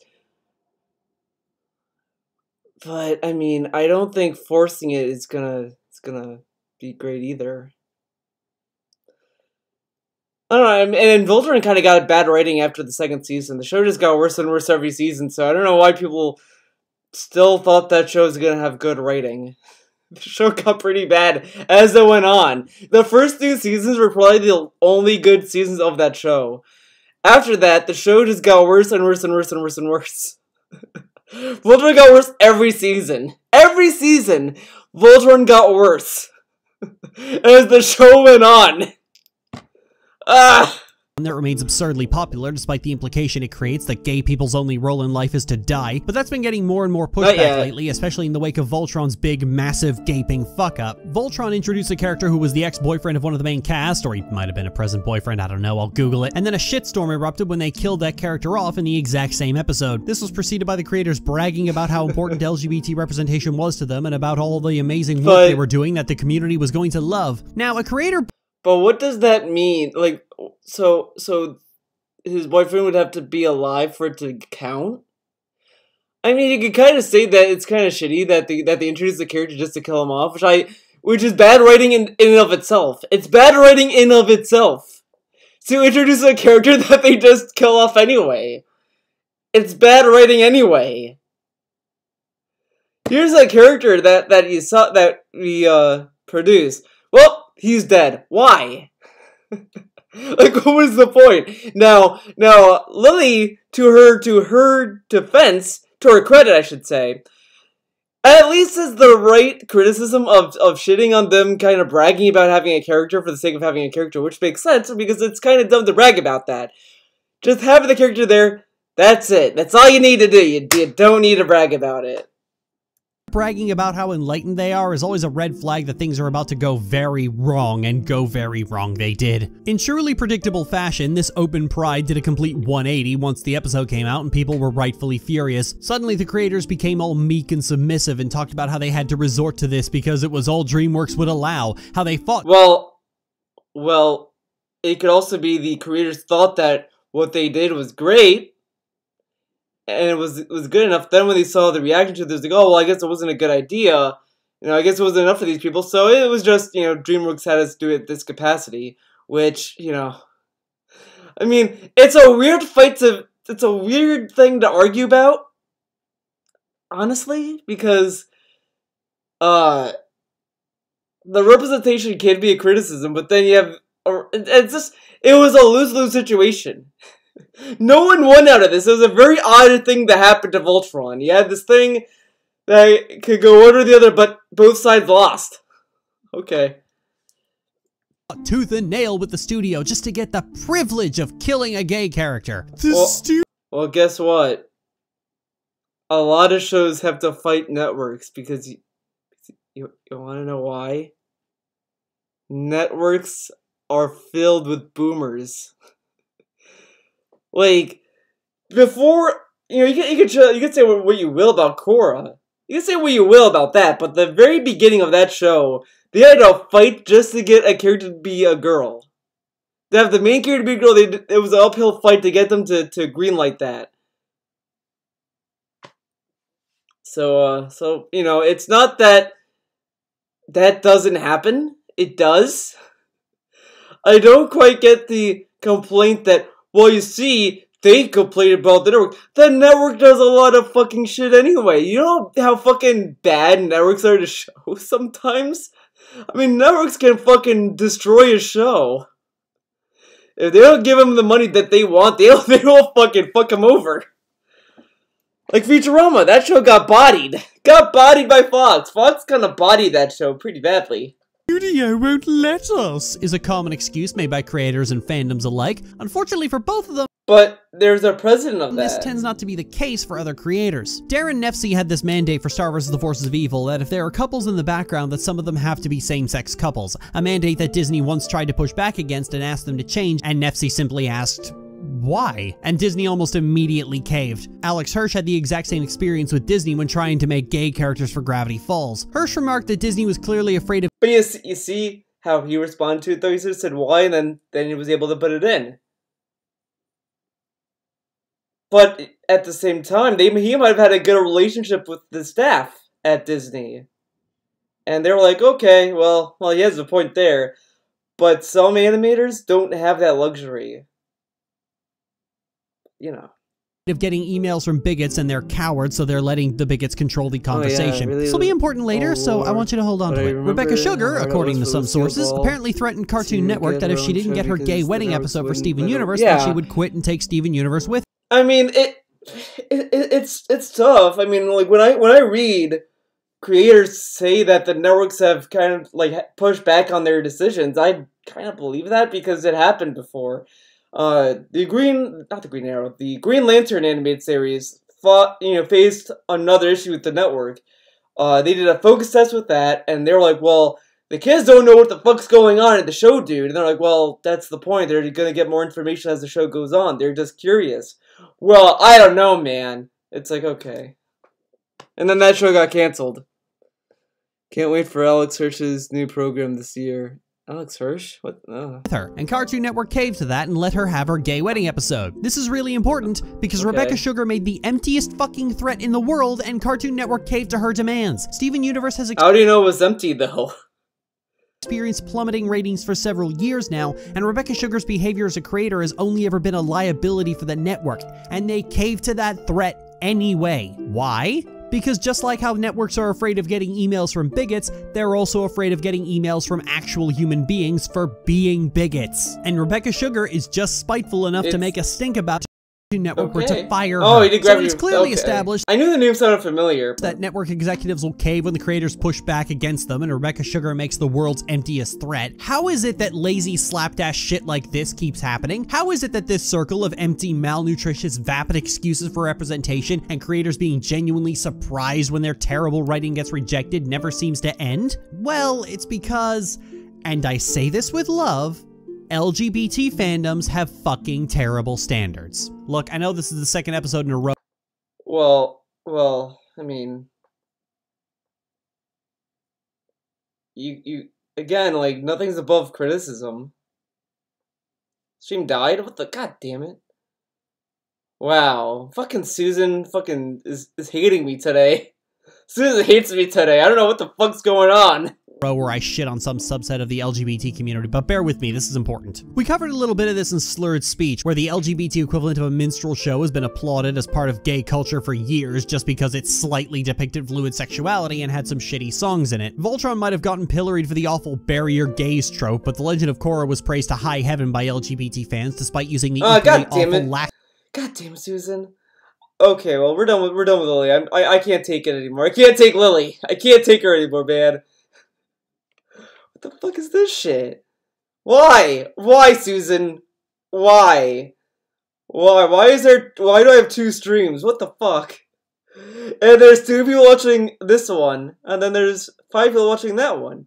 Ah, Susan. God damn it, Susan. What? YouTube fluctuates all the time. Whoa, Dark. This is what you guys just saw on stream. And we're No, I'm just gonna wait until this goes on YouTube. Fuck it. I'm waiting for that to go on YouTube. But you know what? I want to show you guys something. So, as you guys know, Hello.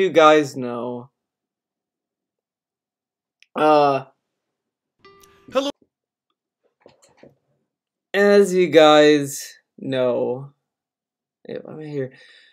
Stuff got posted about Kat that is personal, fair enough. I mean, I'm not gonna really go too much into it because it's not my business in my opinion, and I don't really care that much about it. Because it's personal stuff, you know, if you know what I'm talking about, you know what I'm talking about. Kiwi farmers dug some stuff out, you know, so on and so on. Now, people are saying this though. They're saying, "Oh, that's personal. How dare you go after, you know, dig it up and look into it." Now, I want you guys to remember this about Dark's Vidil here.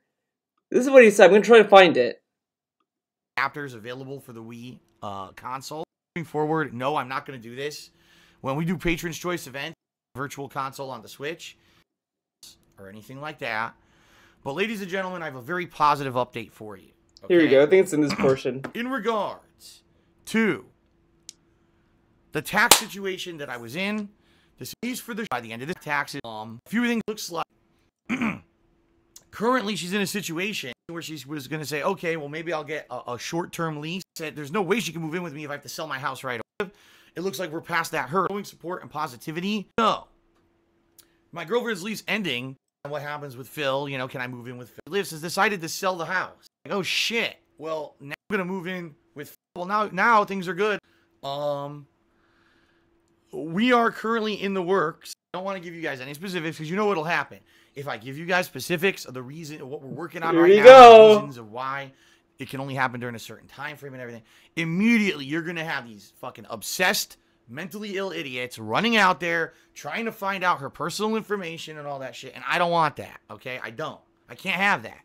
The bottom line is, when she lives here with me, that's something different, because then anything that, you know, we go. So if this stuff that was made public happened when she was away, then that's bad. That's horrible. I mean, in my opinion, I think it's horrible altogether. I mean, no matter when, but according to DSP, it's worse if it happened before. But now that she moved in, it's a-okay. So you know, if you guys always feel in the back of your head, oh, this might be going too far, don't worry. Dark gave us permission. He said it's okay. Dark said it's fine. It's all good, man. It's all good, dude. We go through together. And that's okay. They're gonna go through it together. They're gonna go through it together. It's all good, man. But for her to have personal stuff revealed and or have, you know, be harassed before she even gets here would not be acceptable whatsoever. Yeah. So the Halloween stream, that was fine. I don't know why Dark was freaking out. He told us it was fine that happened. He said it's fine because they could deal with it together. Dark, come on. You were with her the whole Halloween marathon. You couldn't deal with that together? Come on. Come on, Dark. Come on. Come on. Okay? Okay. Very So, nice. Right now, we're behind the scenes of everything. We're actually doing a lot of work to see if it's viable and see if she can actually move in with me sometime in the month of February. All right? And what we're hoping for, because she has a time frame where she has to move out of her place by late February, obviously the sooner the better. The problem is there's a few hoops we're jumping through right now to see if this is even viable. There's a lot of things, you know, in regards a bunch of hoops to a lot of different things that have to be done before you could see if you could do a move and stuff like that. So we're working on it. All right. The good news here, obviously it's good news for me, is my girlfriend may be living with me starting in February. That would be amazing because, as you guys have known, it's been very stressful for me in 2017, you know, going through a breakup and being here alone basically for the greater part of 2017. Not having any support, basically taking care of the house by myself, making meals for myself, constantly not having any additional income. It's all on me and all on my shoulders. No additional income. Dark. What's happening now? Has been really frustrating. And again, I got to say thank you to you guys for making 2017 a successful year for me. A successful year. It could have been the year when everything fell apart. But you guys really kept me going with your positivity and, let's be honest, with your contributions via streams. Things went really well. All right? Thumbs up. Thank you for that. And thank you. I mean, no lie. This is not an exaggeration whatsoever. The positivity you guys showed me last year and the rallying you did at the end of the year to help me out of this. So I'm feeling so people are coming out. And I'm so positive, man.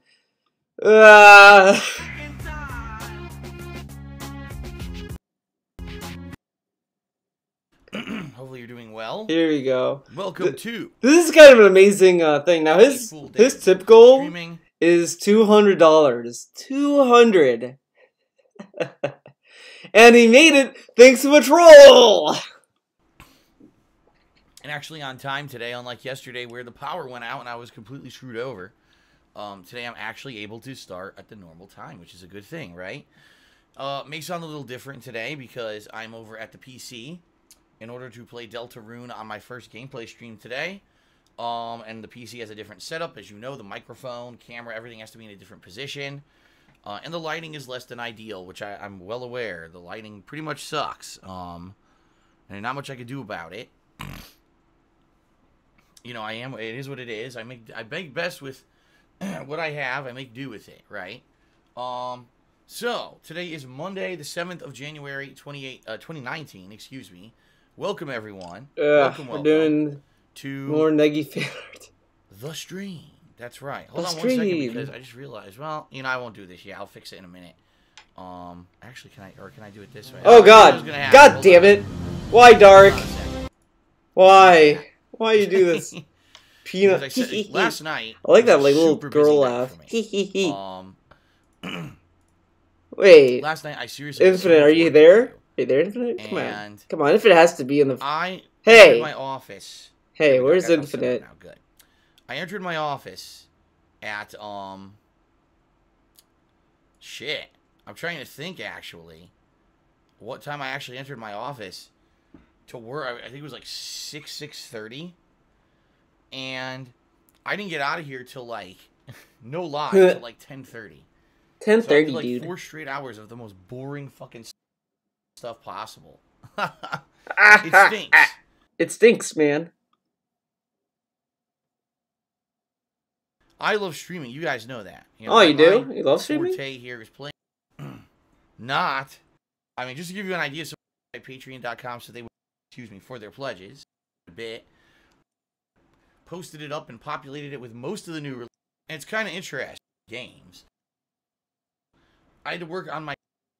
The big year was a good year when it came to streaming. Last year was a good year when it came to people contributing. But now I got to look at the future and what's going on with YouTube, which is declining hugely. Hugely. Bigly. Bigly decline. You know, sadly, what I have to say about that is... YouTube just sucks at this point. Like, there's... As you guys know, I don't focus on it. Good thing I don't. I don't... Wait. As you guys know, I don't focus on it, which is a good thing I don't. It's a good thing I don't, then why bring it up? But it's sad. Dark, come on. I look at it and it's like, so my views are consistent. Everything's consistent on YouTube. Dark, please. And you guys remember that back in the summer, I made a huge positive change, right? When it came to my YouTube channel, DSP Gaming. I made all my videos much, much longer. Okay.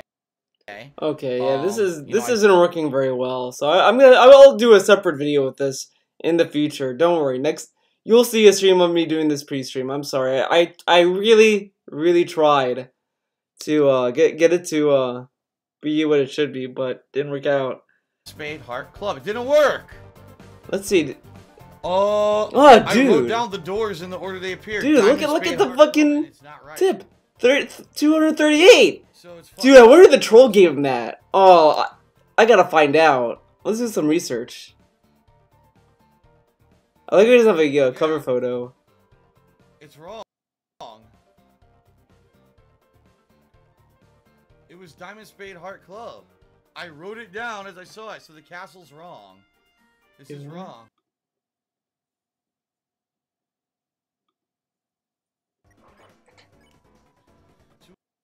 I got. To the right, but I might have. Gotta find out. What did the troll say, dude? If anyone gets an he has this very specific troll in his that was tipping him. So thank you very much to those who did tip me today so far. We're gonna finish up Delta.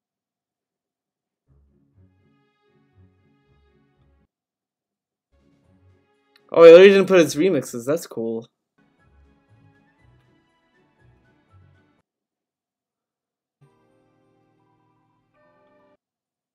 Come on. I gotta find out what this troll said, dude.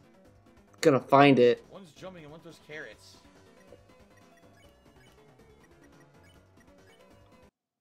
Alright. Alright. That is. Because he literally had this troll that literally kept coming in and just be like, he gave him $121 just to say to end the stream.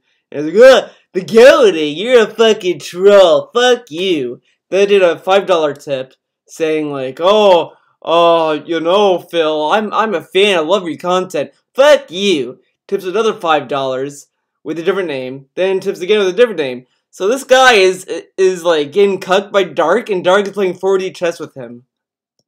Salsa.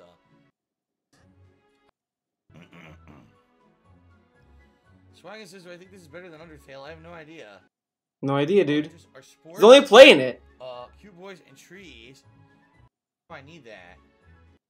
Pro free Phil tipped me $1. Says, "Why do you ignore detractor content? Like you're trying to say, keep your friends close, your enemies closer." Because I don't care about that shit. I don't care about that shit, but Tevin is a motherfucker, and he's gonna get what he deserves, dude. Very nice. Snort. Burp. About fun gameplay, period. I don't care about any of those fuckers that make a whole living off of me. Oh, yeah. Rip off my shit. I don't care about them. I don't care about them. I just want to play games and have fun, period. That's why. I just want to have... I'm not a fucking toxic asshole like some other people. How about that? Very nice.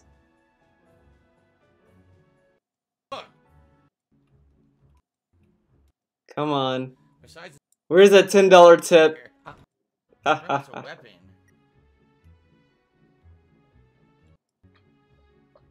Okay. So hilarious. So hilarious. A tip from another detractor. Okay. Here we go. I got another dollar tip from another detractor insulting me. So hilarious. Hilarious. Hilarious, dude. All these trolls today. These are very specific trolls. Don't let them get you down, Theo. I really enjoy your neggy stories. Hey! I did not write it. That's someone else. You're slandering me, dude. I don't appreciate it. Not nice. Thank you so much, losers. We were having trouble. This would be club was originally and or is this? Do you need this information? Oh God, here's another. What is that? Oh come on, where's the $10 tip? Come on, dude. Abs are my face.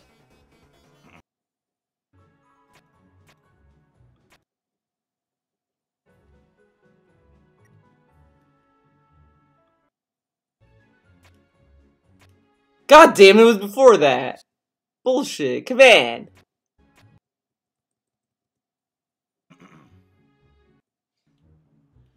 On to the next room, the next puzzle.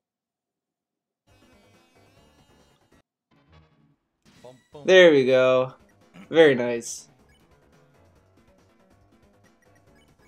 Should be here. Probably, maybe. No, shit.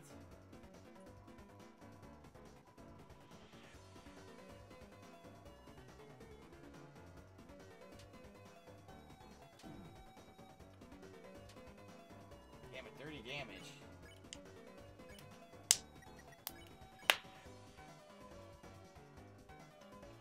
Wait, so what happened to the notification? Should he have gotten the notification now? Got it. I guess he turned it off. The troll's got some, dude. This will add the other $10 to our total tips for today. Wait, what? There we go. What? What happened to the... Wait, what? On to the next room, the next puzzle. Huh? So confused. He just added $10. Why? Wow, fuck you, Dark. You fucked me up, man. What? God. Whatever. Whatever. Save up for 50%.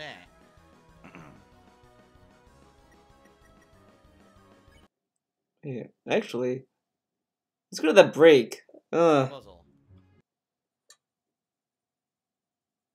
You might have said something memey.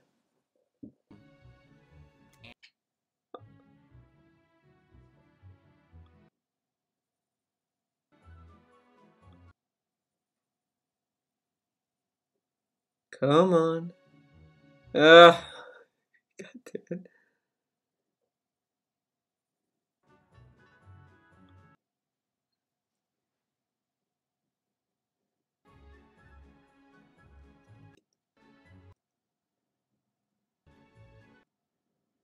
He wasn't going the right way, so. Right Come, now. Ho ho ho! I'm lost to. come I'm on. worried about him. The.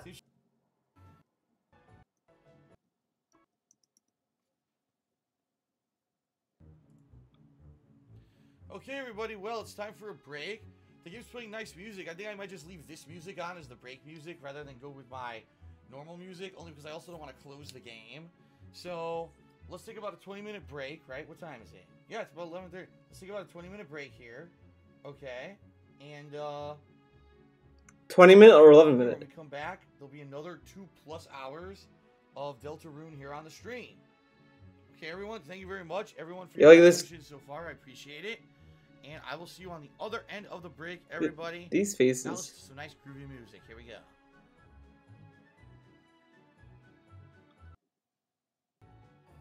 Oh, look, it was more than 11 minutes. Oh, look, Nintendo's back. He got banned on Sunday because he was always a negative asshole, and now he's back in the chat.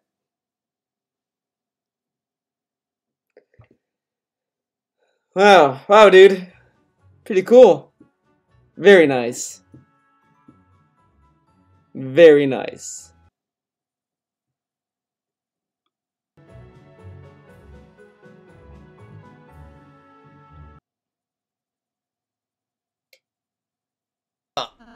I see. I see. Wow, we did like 30 minutes.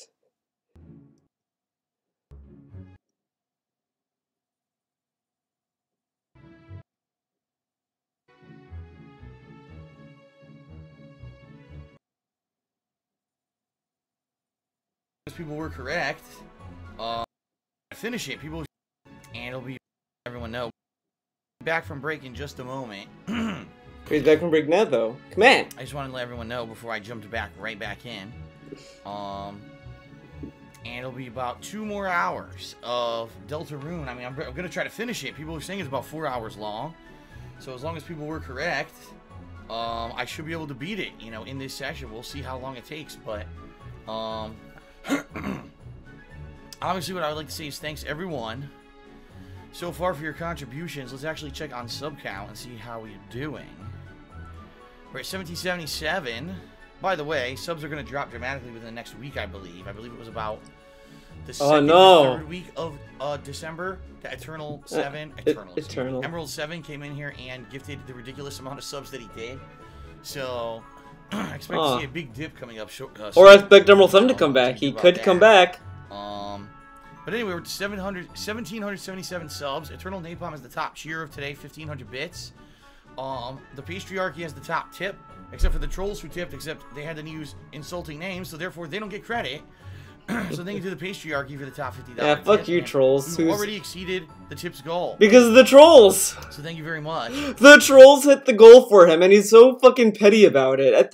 You know, a lot of people are like, upset that DSP's not giving these trolls their attention, like, part of the, leaderboards, but I just want to say, if you're gonna tip him $121 and say trolling things, you kind of deserve to be cucked, TBH. I'm sorry, but, I mean, you gave this guy $121. To those who did tip me today, so far, we're gonna finish. Whatever, it is what it is. You guys can do whatever you want. A chill Minecraft stream, about 2 hours of fun. I guess you wanted to, you know, relying on you guys to give me advice on what exactly I should be doing in the game. Just like the previous sessions, they turn out really well. How was that fun? So this is what I don't get about his fucking Minecraft streams. So, he hypes it up as, you guys need to tell me what to do. And that's always fun. Dude, if I start saying, guys, I'm gonna do an art stream tomorrow, you guys should come by and just draw for me. How hyped would you guys be? Would you guys like that, to draw for me? Yeah, but, you know, maybe I should do that. That is a good idea. How's that fun? Oh yeah, man, I gotta tell DSP what to do. And then it's like talking to a fucking caveman. DSP, you should do this. What? What's that? What do you mean? Huh? Okay.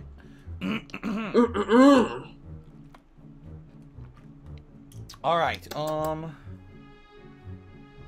so, get my headphones on here. And we're gonna resume. Is everybody ready? Alright, hold on. Let me get rid of this. I had to turn the light. Okay.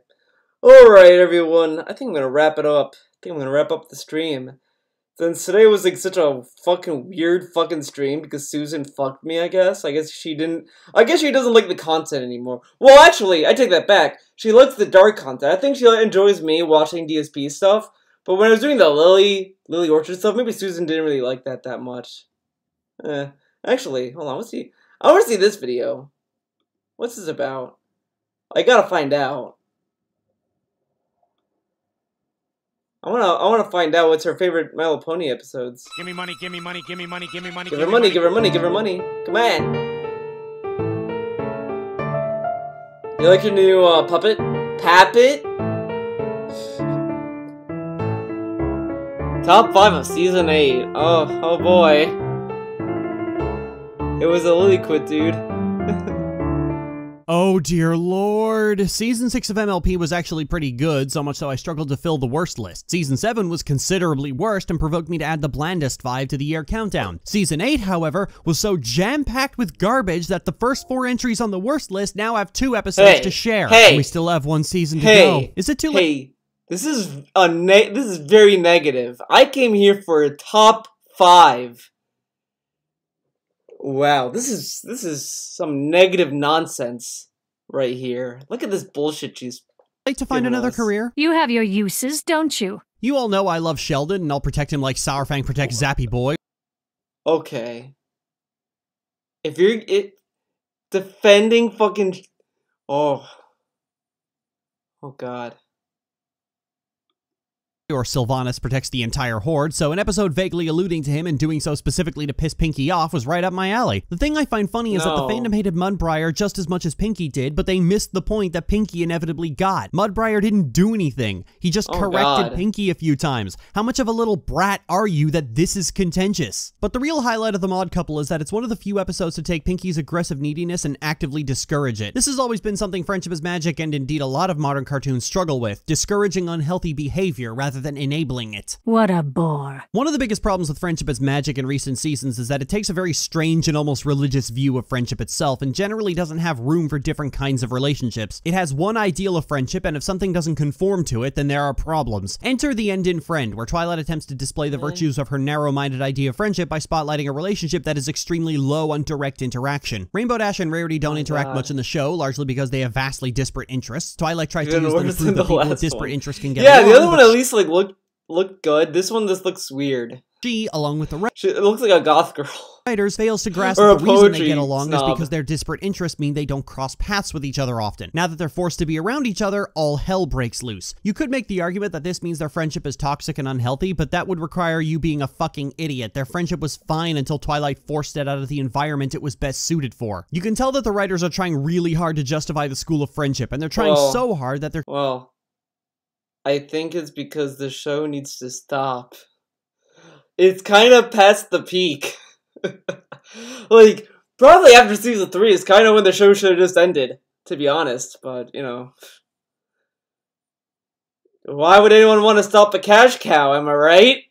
They're tearing characters apart in order to do it, and this demonstrates how drunk the writers are on lore because they're expending so much effort to sell you... Oh, another great thing, Lily hates lore. She thinks lore is a waste of time. Now lore is only good in long term. Like if you're doing a story, you want to establish some lore in the grand scheme of your story.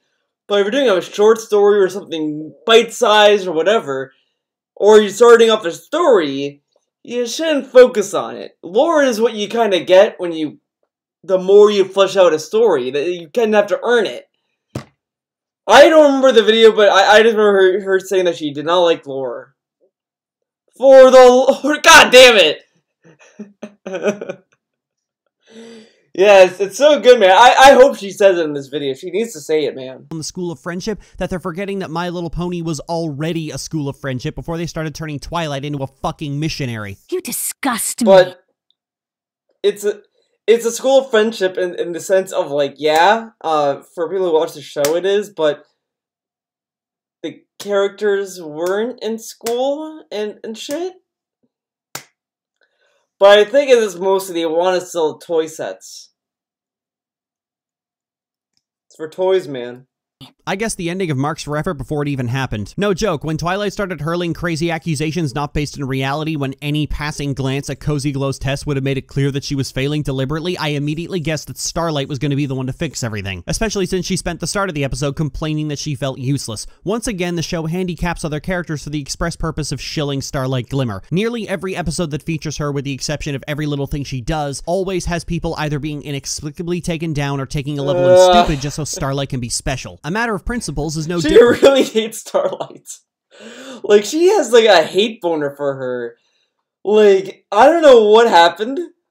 I thought Starlight was a fine character. I mean, she's there. I mean, there's worse characters out in the... Like, I thought making fucking Discord a good character was dumb. I thought that was completely dumb and pandering. Well, everyone likes John DeLance, and his character's pretty funny. we should make him a good guy. That way we can keep him in the lore for good. See how fucking dumb that is? Fuck that. Starlight was at least, like, something. That's at least a character.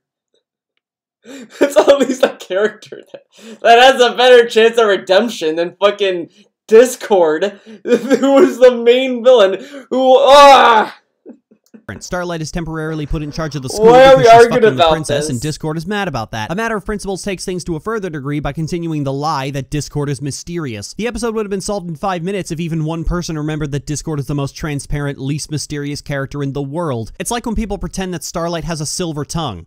I mean, she definitely has a ribbed tongue at least, otherwise Twilight wouldn't shower her in so much privilege. Whoa. That will suffice. Whoa. I'm okay with episodes that try to address puberty, since the 6-year-olds who were watching My Little Pony in Season 1 are 14 now, and I'd say Meltdown handled it pretty well. I mean, Spike doesn't develop the dark powers of the underworld, which will lead to Season 8's villain, who thinks friendship is a weakness until they're smacked by Princess Twilight's golden horseshoe, which is what I've come to expect from My Little Pony these days, nor is it low-key the creator's wank fodder, which I've come to expect from Steven Universe. It's just a solid episode about Spike breaking out into symptoms of puberty and having to deal with it, including the emotional turmoil that his mom might send him away because of his BO and an eagle kidnapping both his mom and her girlfriend. Hardly worth the effort. Oh hey, Hasbro remembered that they cast a bunch of kids and finally did an episode about them. Cool. I'll be honest, I was only half paying attention to what lies beneath because the Student 6 just aren't that interesting. Which I suppose makes the argument that this belongs in the number 1 blandest spot, but... The show, like, everyone that liked the show kind of left. And wait a second, why is there a Nickelodeon watermark there? This isn't Nickelodeon. What the fuck is going on? What happened? Okay. I guess Nickelodeon has My Little Pony now. That's something. I'm too bored to care. Big I ups was for looking Nickelodeon. for a target, and here you are. Twilight spends the entirety of Friendship University being jealous of Flim and Flam. She says she's not, but Why? she is. What? The thing about Friendship University is that it reinforces another major problem with Friendship Like University. everyone, the whole thing with Bronies kind of died out. I don't even watch it. I don't even think people who stuck around after season 3 watch it anymore. Come on. Magic, and that these days Twilight is kind of a fucking lunatic, and she only gets away with it because the story is artificially stacked in her favor. Like how despite Twilight being completely reckless and unable to manage a school, she's automatically right because the only person calling her out is also his... So I guess My Little Pony is owned by everyone. I guess it's everyone's domain. Everyone can have it. Cool. Hasbro must be very generous with this show now. Xenophobe. In Friendship University, she accuses Flim and Flam of running a scam school with absolutely no proof and scrapes by entirely on the fact that it actually was a scam, thus justifying her gross behavior by sheer... But Flim and Flam have always been scammers. They've always been con men. That's their thing. Ugh. happenstance. This is a consistent problem with Twilight. She'll often heap mountains of accusation on someone with no proof just because they were a minor antagonist in a previous episode, and this never really Okay, but if someone was... But then why do you hate fucking Starlight Glimmer so much? with her scary eagerness to forgive and exonerate people who've committed far worse crimes. I echo what Sketchy said about Twilight in this situation. If you're gonna be a bitch, at least be consistent in regards to being a bitch. Maybe. This is the kind of crap that's gonna get you strangled to death by a banshee. This is even worse than No Second Francis, because at least there, Twilight's obscene and gross displays of favoritism was a problem that she had to learn to stop doing. Here, she's just being validated. Here's something to always remember in regards to any justification you might make of this and other episodes. The writers chose for it to be a scam. They didn't have to do that. Speaking of which, when I talk about there being too many snapshot redemptions in cartoons these days, a lot of people will take the first instance of a show not doing that and hold it up as praise. And so School Raise was shoved in my face as evidence of improvement on the part of the writers. So Chrysalis, having been set up as a villain since season 6, returns and tries to use a bunch of sacred artifacts being held in Twilight School in order to destroy all magic in Equestria, whereupon she's captured and sealed in Tartarus for her crimes. Sorry, did I say Chrysalis? I meant Cozy Glow. Yes, apparently out of the two characters already set up as antagonists for such a grand act of villainy, the writers opted to make an actual literal child perform such a horrendous act instead. Why they chose Cozy Glow for this, I will never understand, but the act of them finally breaking the cycle of constant and instantaneous redemption by putting a literal child in hell is a level of failure that's almost funny. Hell yeah. Hell yeah. You know what? I'm for that. That's great. That's great. They put a child in hell. Thumbs up, big ups for them. Why did it have an eye patch? I think they gave Twilight an eye patch because it was an episode where she came from a future where she injured her eye. It was some dumb shit like that. But yeah, sending a kid to hell, I'm big ups. Adults who try to take over the world, destroy the kingdom, kill a bunch of people, and join a fascist cult can totally be forgiven, but a fucking child is going to burn in hell. But she didn't show remorse while the others did. Bitch, that doesn't answer the question of why they chose Cozy Glow instead of Chrysalis. Oh, and the alt-right pony from the season. Hey. They wanted to change. That kid didn't want to change, so send that bitch to the Tartarus pit. Send her there. Premiere got redeemed, so they couldn't even stick to no villain redemptions. This is the kind of story you write when you want to tell the people criticizing you to go fuck themselves. The whole episode is made of spite. As I've said for years, Hasbro is proud of their villains in recent seasons, and they don't like it when it isn't received well. This is the kind of story you write so that when Sylvanas sets fire to the entire country, you just don't give a shit because they haven't earned any sympathy from you. Really, no. This is the kind of story you write when you're trying to get fired. You look like you could actually be maybe they are. Because I don't think I kind of don't think they want to do any more seasons at this point. I think they're just trying to end it. Yeah. Insert Golden Girls joke here, and away we go. Granny's Gone Wild is what the vast majority of MLP-related episodes should be. But fun, character-driven. But I'm very confused though. So she said that episode where they sent the kid to hell is terrible, stupid, fuck that. But it's in the top 5. So that means it was good. Whoa! Lily agrees. Big ups, Lily. And organically delivers its main theme. The kind of episode Friendship is Magic has built itself on, and yet these days we have to practically beg for as the writers look on FimFiction for their next fan theory to steal. I never expected to like the Gold Horseshoe Gal since Granny Smith has been such so it's a surprise that they pander to fans? Oh. A non-character, but goddamn, they were so much fun. They even hit on Trixie's father, which was funny. I mean, her father has better taste in women than she does. You cannot be serious. Oh, an episode about Celestia? Well, that sounds pretty... Wait, why is she such an airhead? I'm guessing this episode was working backward from the premise Celestia can't act would be funny, but good lord, this joke goes on too long and goes to such ridiculous extremes. Like, she doesn't even know what charades is. Just...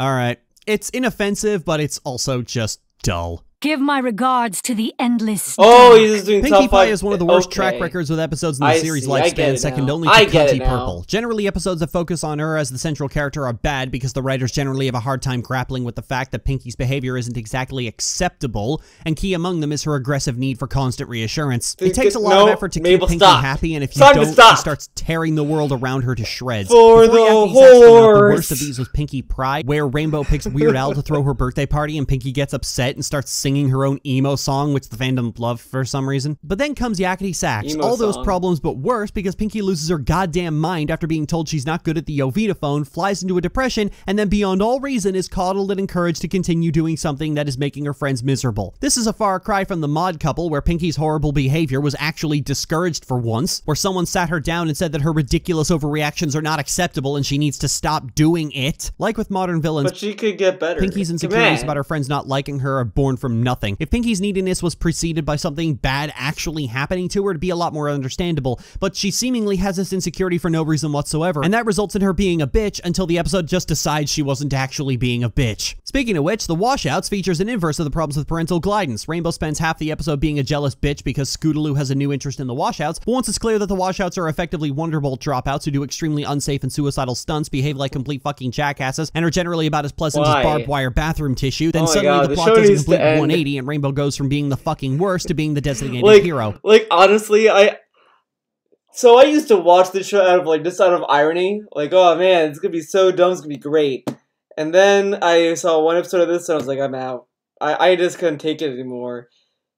So, you know, I will give Lily this. She sat through the entire season of a show that's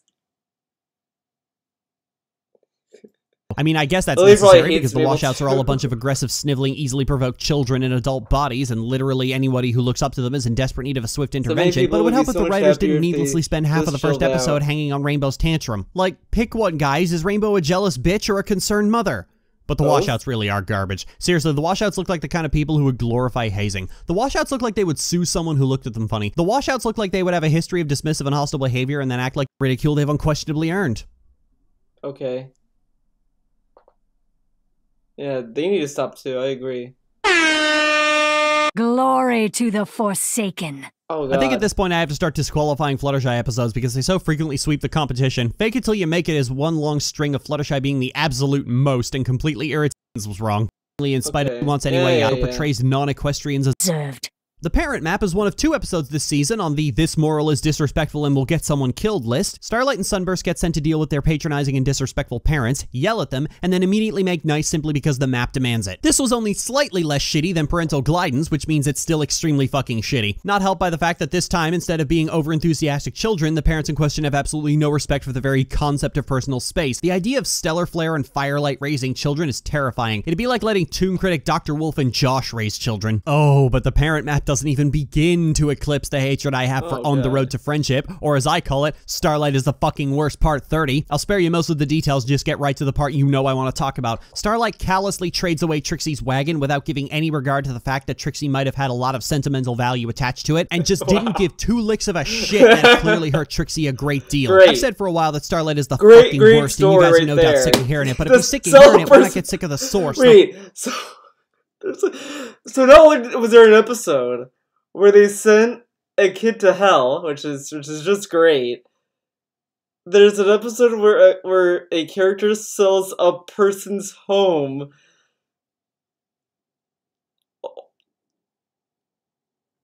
Wow, that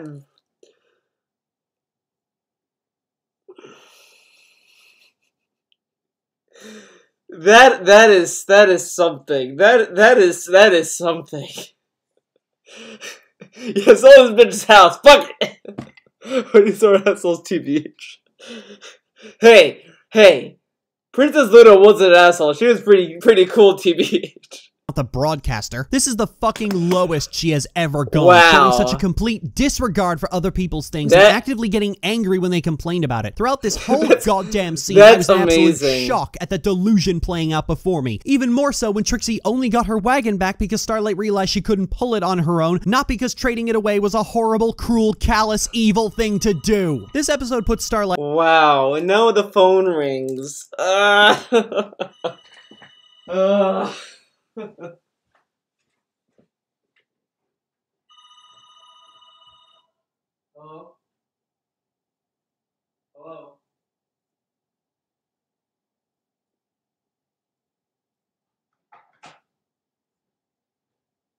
And there was nobody.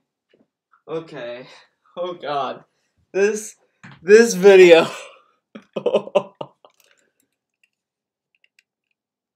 Starlight's absolute callousness on display, and it is fucking ridiculous. This is something that would fit into season 6, but we're 3 years out from her supposed redemption, and she still hasn't learned a goddamn thing. She is still abusive and nasty to everyone she knows, Trixie more than anybody else. I really felt for Trixie when she started crying over the loss of her wagon, because that is fucking horrible. Well, she lives in the fucking wagon.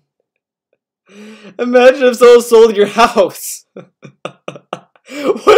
What is this show? I don't even know anymore. Like it went full circle to fucking slamming her. Thing that Starlight has done to her. How much lower is this garbage horse going to sink with only 1 season left to go? You're a guest in my home. So one lesson that My Little Pony tends to hammer in over and over and over again is the importance of real communication. This doesn't bother me as much as other repetitive lessons because I've seen for myself that even grown-ass adults refuse to do it, stubbornly. So I'm all in favor of My Little Pony continuing to slam that particular railroad spike, and Sound of Silence is probably the best example of it so far, especially since the Kirins so accurately reflect the rest of the Brony fandom. I've talked about this before, but a lot of them are very socially maladjusted, and they really hate it when people argue and fight, and they'd rather everyone be quiet and get along. The Kirin do the same thing, except their anger also comes with them immolating themselves and burning things down, so there's a little bit more ground to stand on as for why they should all keep quiet than just delusions, but that ends up being the rod for their own back because, like a lot of people, they don't grasp that anger is a valid emotion, that anger isn't a horrible thing to be avoided, it just needs to be dealt with in a healthy way. But the Kirin, again, like a lot of people, don't accept that and they do everything they can to avoid anger. It's like an entire village of Silverquill. Obviously, the Kirin get over their aversion thanks to the intervention of Applejack and— I like how Lily constantly shits on other people in her reviews. She's reviewing a show or whatever, and she shits on other content creators. that is something. This is like DSP level of pettiness. Oh, welcome to. Oh, yeah. Let's just go to PragerU for a moment.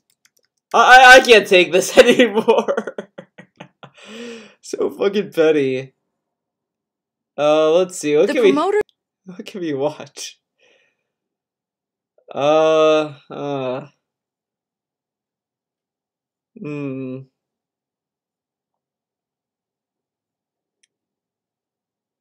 What's this? Actually, hold on. I'm gonna do something. Gotta turn on some lights. Too dark here. Too dark in my own house. God damn it. Be right back.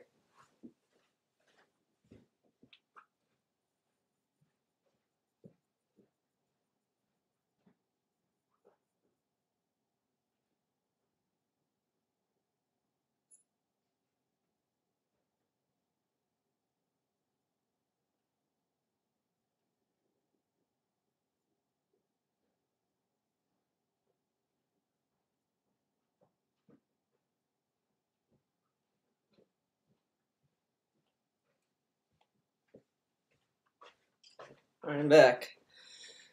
Whew. Why torture him further? Yeah. Ow! I zapped myself somehow.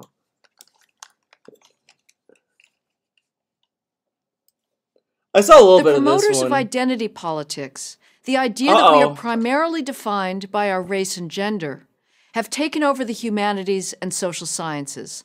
That's bad, but not as bad as this. They are moving in on STEM, science, technology, engineering, and math. All across the country, a UCLA scientist reports. I saw this one. This one's just kind of whatever. What is the cost of Medicare for all? I don't know, like, so far, like, PragerU hasn't done a video that was like, oh boy. Oh, here it is. Why should you be a nationalist? Britain votes to leave the European Union.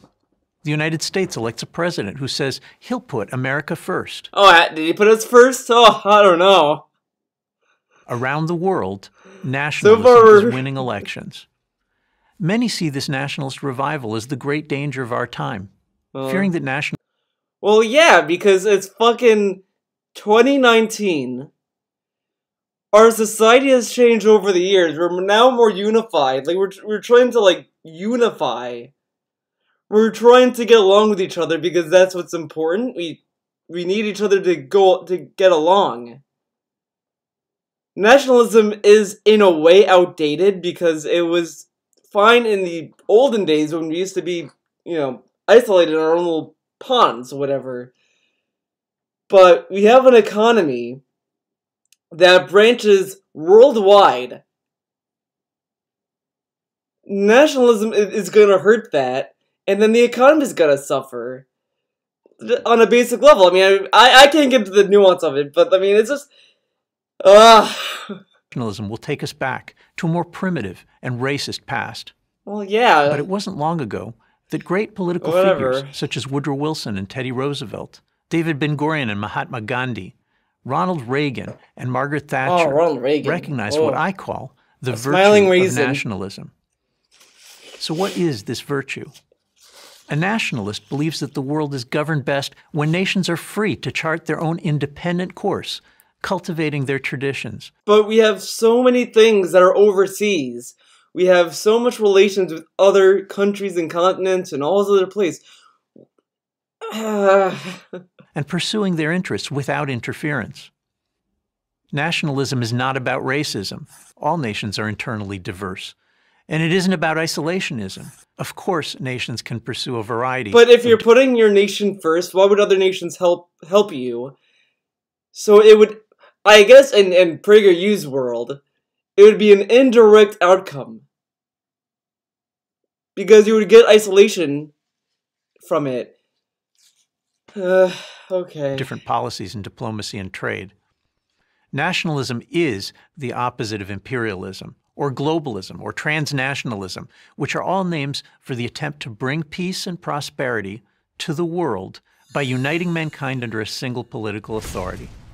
The debate between nationalists and globalists, then, is over whether we should aspire to a world of many independent nations, or to be one unified superstate like the Enlightened Federation of the Star Trek movies. So I kind of like how he has to set up this extreme point, and he has to make you think that the one nation is the rational guy, the guy that you want to be with, but the one world guy, oh, he wants to put everyone together in a box, make them all the same, fuck him.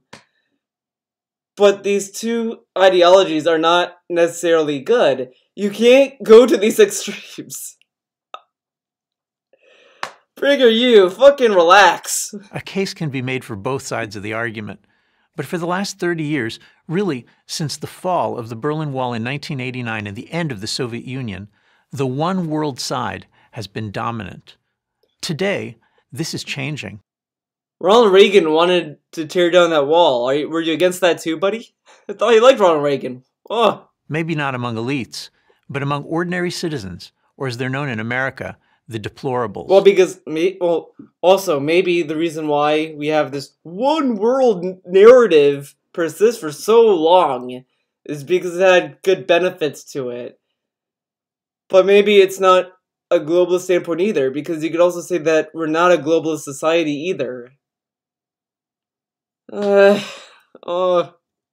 turns out that a lot of people still think good borders make good neighbors. It's hardly surprising. I don't know if that's necessarily true, though. I mean, would you like your neighbor if they put a fucking wall between you? I don't know. The way of life they and their ancestors built up over centuries. The way of life they believe is best. It's human nature. Our strongest loyalties are to those who are closest to us, to our family, then the larger community or tribe, and finally to the nation. Oh, I know what they're saying. We want gatekeepers. That's what we need. We need gatekeepers. Long ago, it was discovered that the key to human freedom is to build political life out of this natural loyalty. By putting decision-making in the hands of the family, the community, and the independent nation, you could get people to cooperate with one another. So then why would I care about the fucking government? I should care about my family more then. Ah, cool. Join in the common defense and willingly obey laws. The only alternative to this kind of community and nation-based politics is to use force, to coerce obedience. What? In the 20th century, communism... Wait, huh? The only alternative to this kind of community and nation-based politics is to use force, to coerce obedience. In the 20th century, communism and Nazism both sought to impose a universal vision at gunpoint. Oh. So we're gonna compare wanting... What? But Nazis wanted their own way. They were pretty nationalistic too. I don't know. We should go down this rabbit hole, PragerU. I think we should stop now. Both the communists and the Nazis were imperialists. They wanted to eliminate the independent nations of the world. Nationalism holds that borders are crucial. The border is where each nation's ambitions should stop. This idea first appears in the Bible, where Moses gives borders to Israel and tells the Jews they'll be punished if they trouble their neighbors. True to its biblical roots, the Protestant... That sounds like a dictator. He's telling me I'm gonna be punished if I do whatever the fuck I want? Wow, dude. Reformation of the 16th century made the independent nation-state the political cornerstone of the modern world.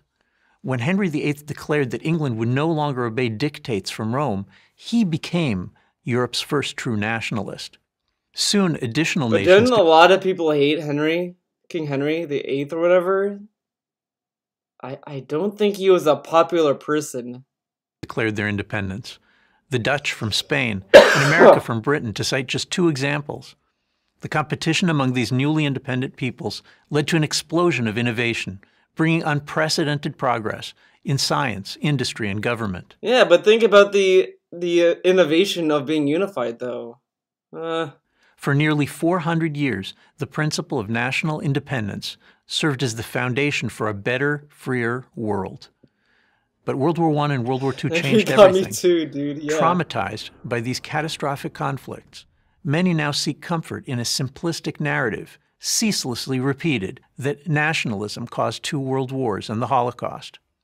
But this is one of the great untruths of our time. Adolf Hitler was no nationalist. He was an imperialist. If his ambitions had been limited to ruling Germans, it would have been terrible for Germany. But the French, the British, the Russians, and everyone else... Well, it was pretty bad for Germany if you were Jewish.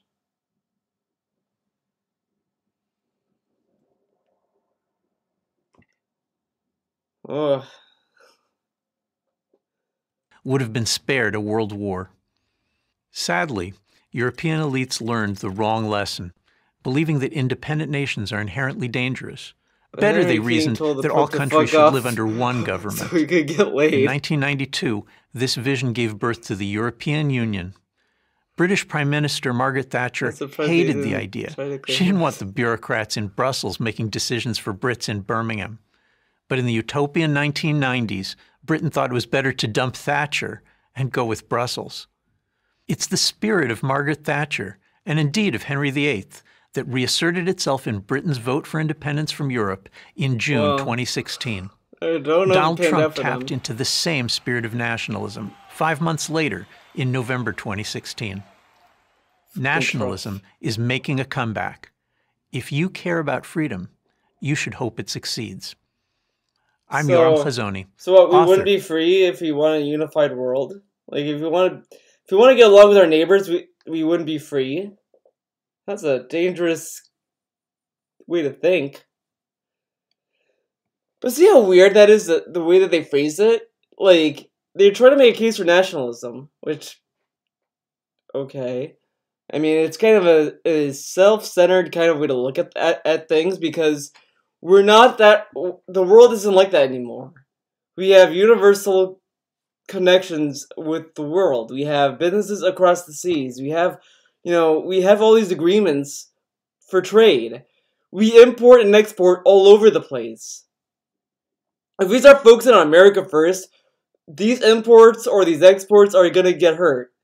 And then that's going to affect our economy because we can't pay for the aluminum. That's why some stuff's going up in price. That's why shit gets all kinds of messed up.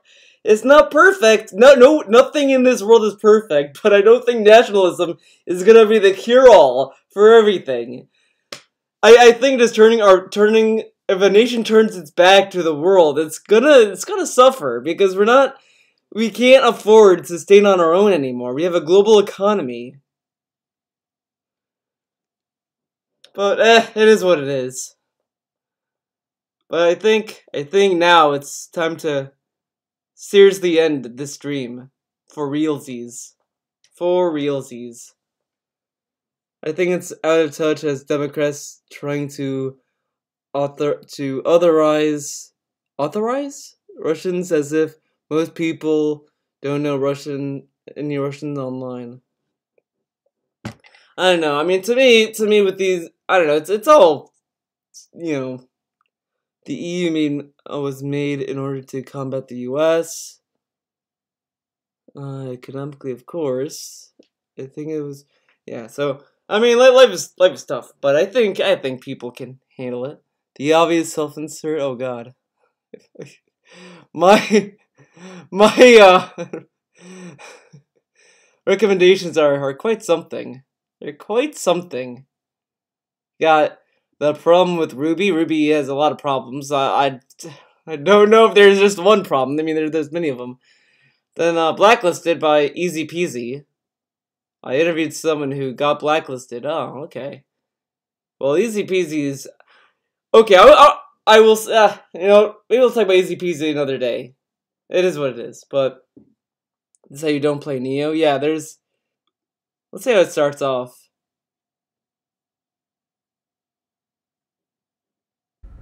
Did I ever tell you what the definition over and over again? Boxes into a fucking game. Another anything you want as long on time. Children. You're absolutely right. Look at our team. Look at our score. Damn, Dark Spadil is trash. Dark Spadil. It's Dark Spadil. He's like a pervert. That's right. I'm a huge pervert. That's guys. right. Yeah. I masturbate constantly in front of children. You're absolutely right. Look at our team. Look at our score. Damn, Dark Spadil is trash. Dark Spadil is trash. Alright. That's it for this stream. I'd like to thank you all for watching it. The Bun thanks you, Mitsuru thanks you, and I thank you. We all thank you. Saul thanks you on my mug. Better call Saul, dude. Call him when DSB comes for you. On my mascot here. See, I got a You know what? I'm gonna end with this. I have a bone to pick with Darks Fidel. I'm started having these drawing mascots in my videos, and then all of a sudden, Darks Fidel starts having fucking Beanie Babies in his streams. Excuse me, Dark. This is mine. I started the fucking thing behind me. Okay, stop copying me. I'm sending my Bun after you. She's gonna do some research on this. She'll find out if there's anything I can come after you with. So don't worry. Cleo's on the case. Like she's already thinking of something. She's cooking. See what's cooking with the Bun. But thank you all for coming. Thank you. Thank you. Prayer hands. He started collecting Beanie Babies. Well, technically Cat has, I guess, because I think Cat's the one that's been paying for them. But anyways, I gotta hop off. It's been a fun stream. I really didn't know what I was gonna do this stream, and there might be more miscellaneous streams in the future. There's more random stuff to happen. I'm sure there will be. But thanks for watching. See you when I see ya.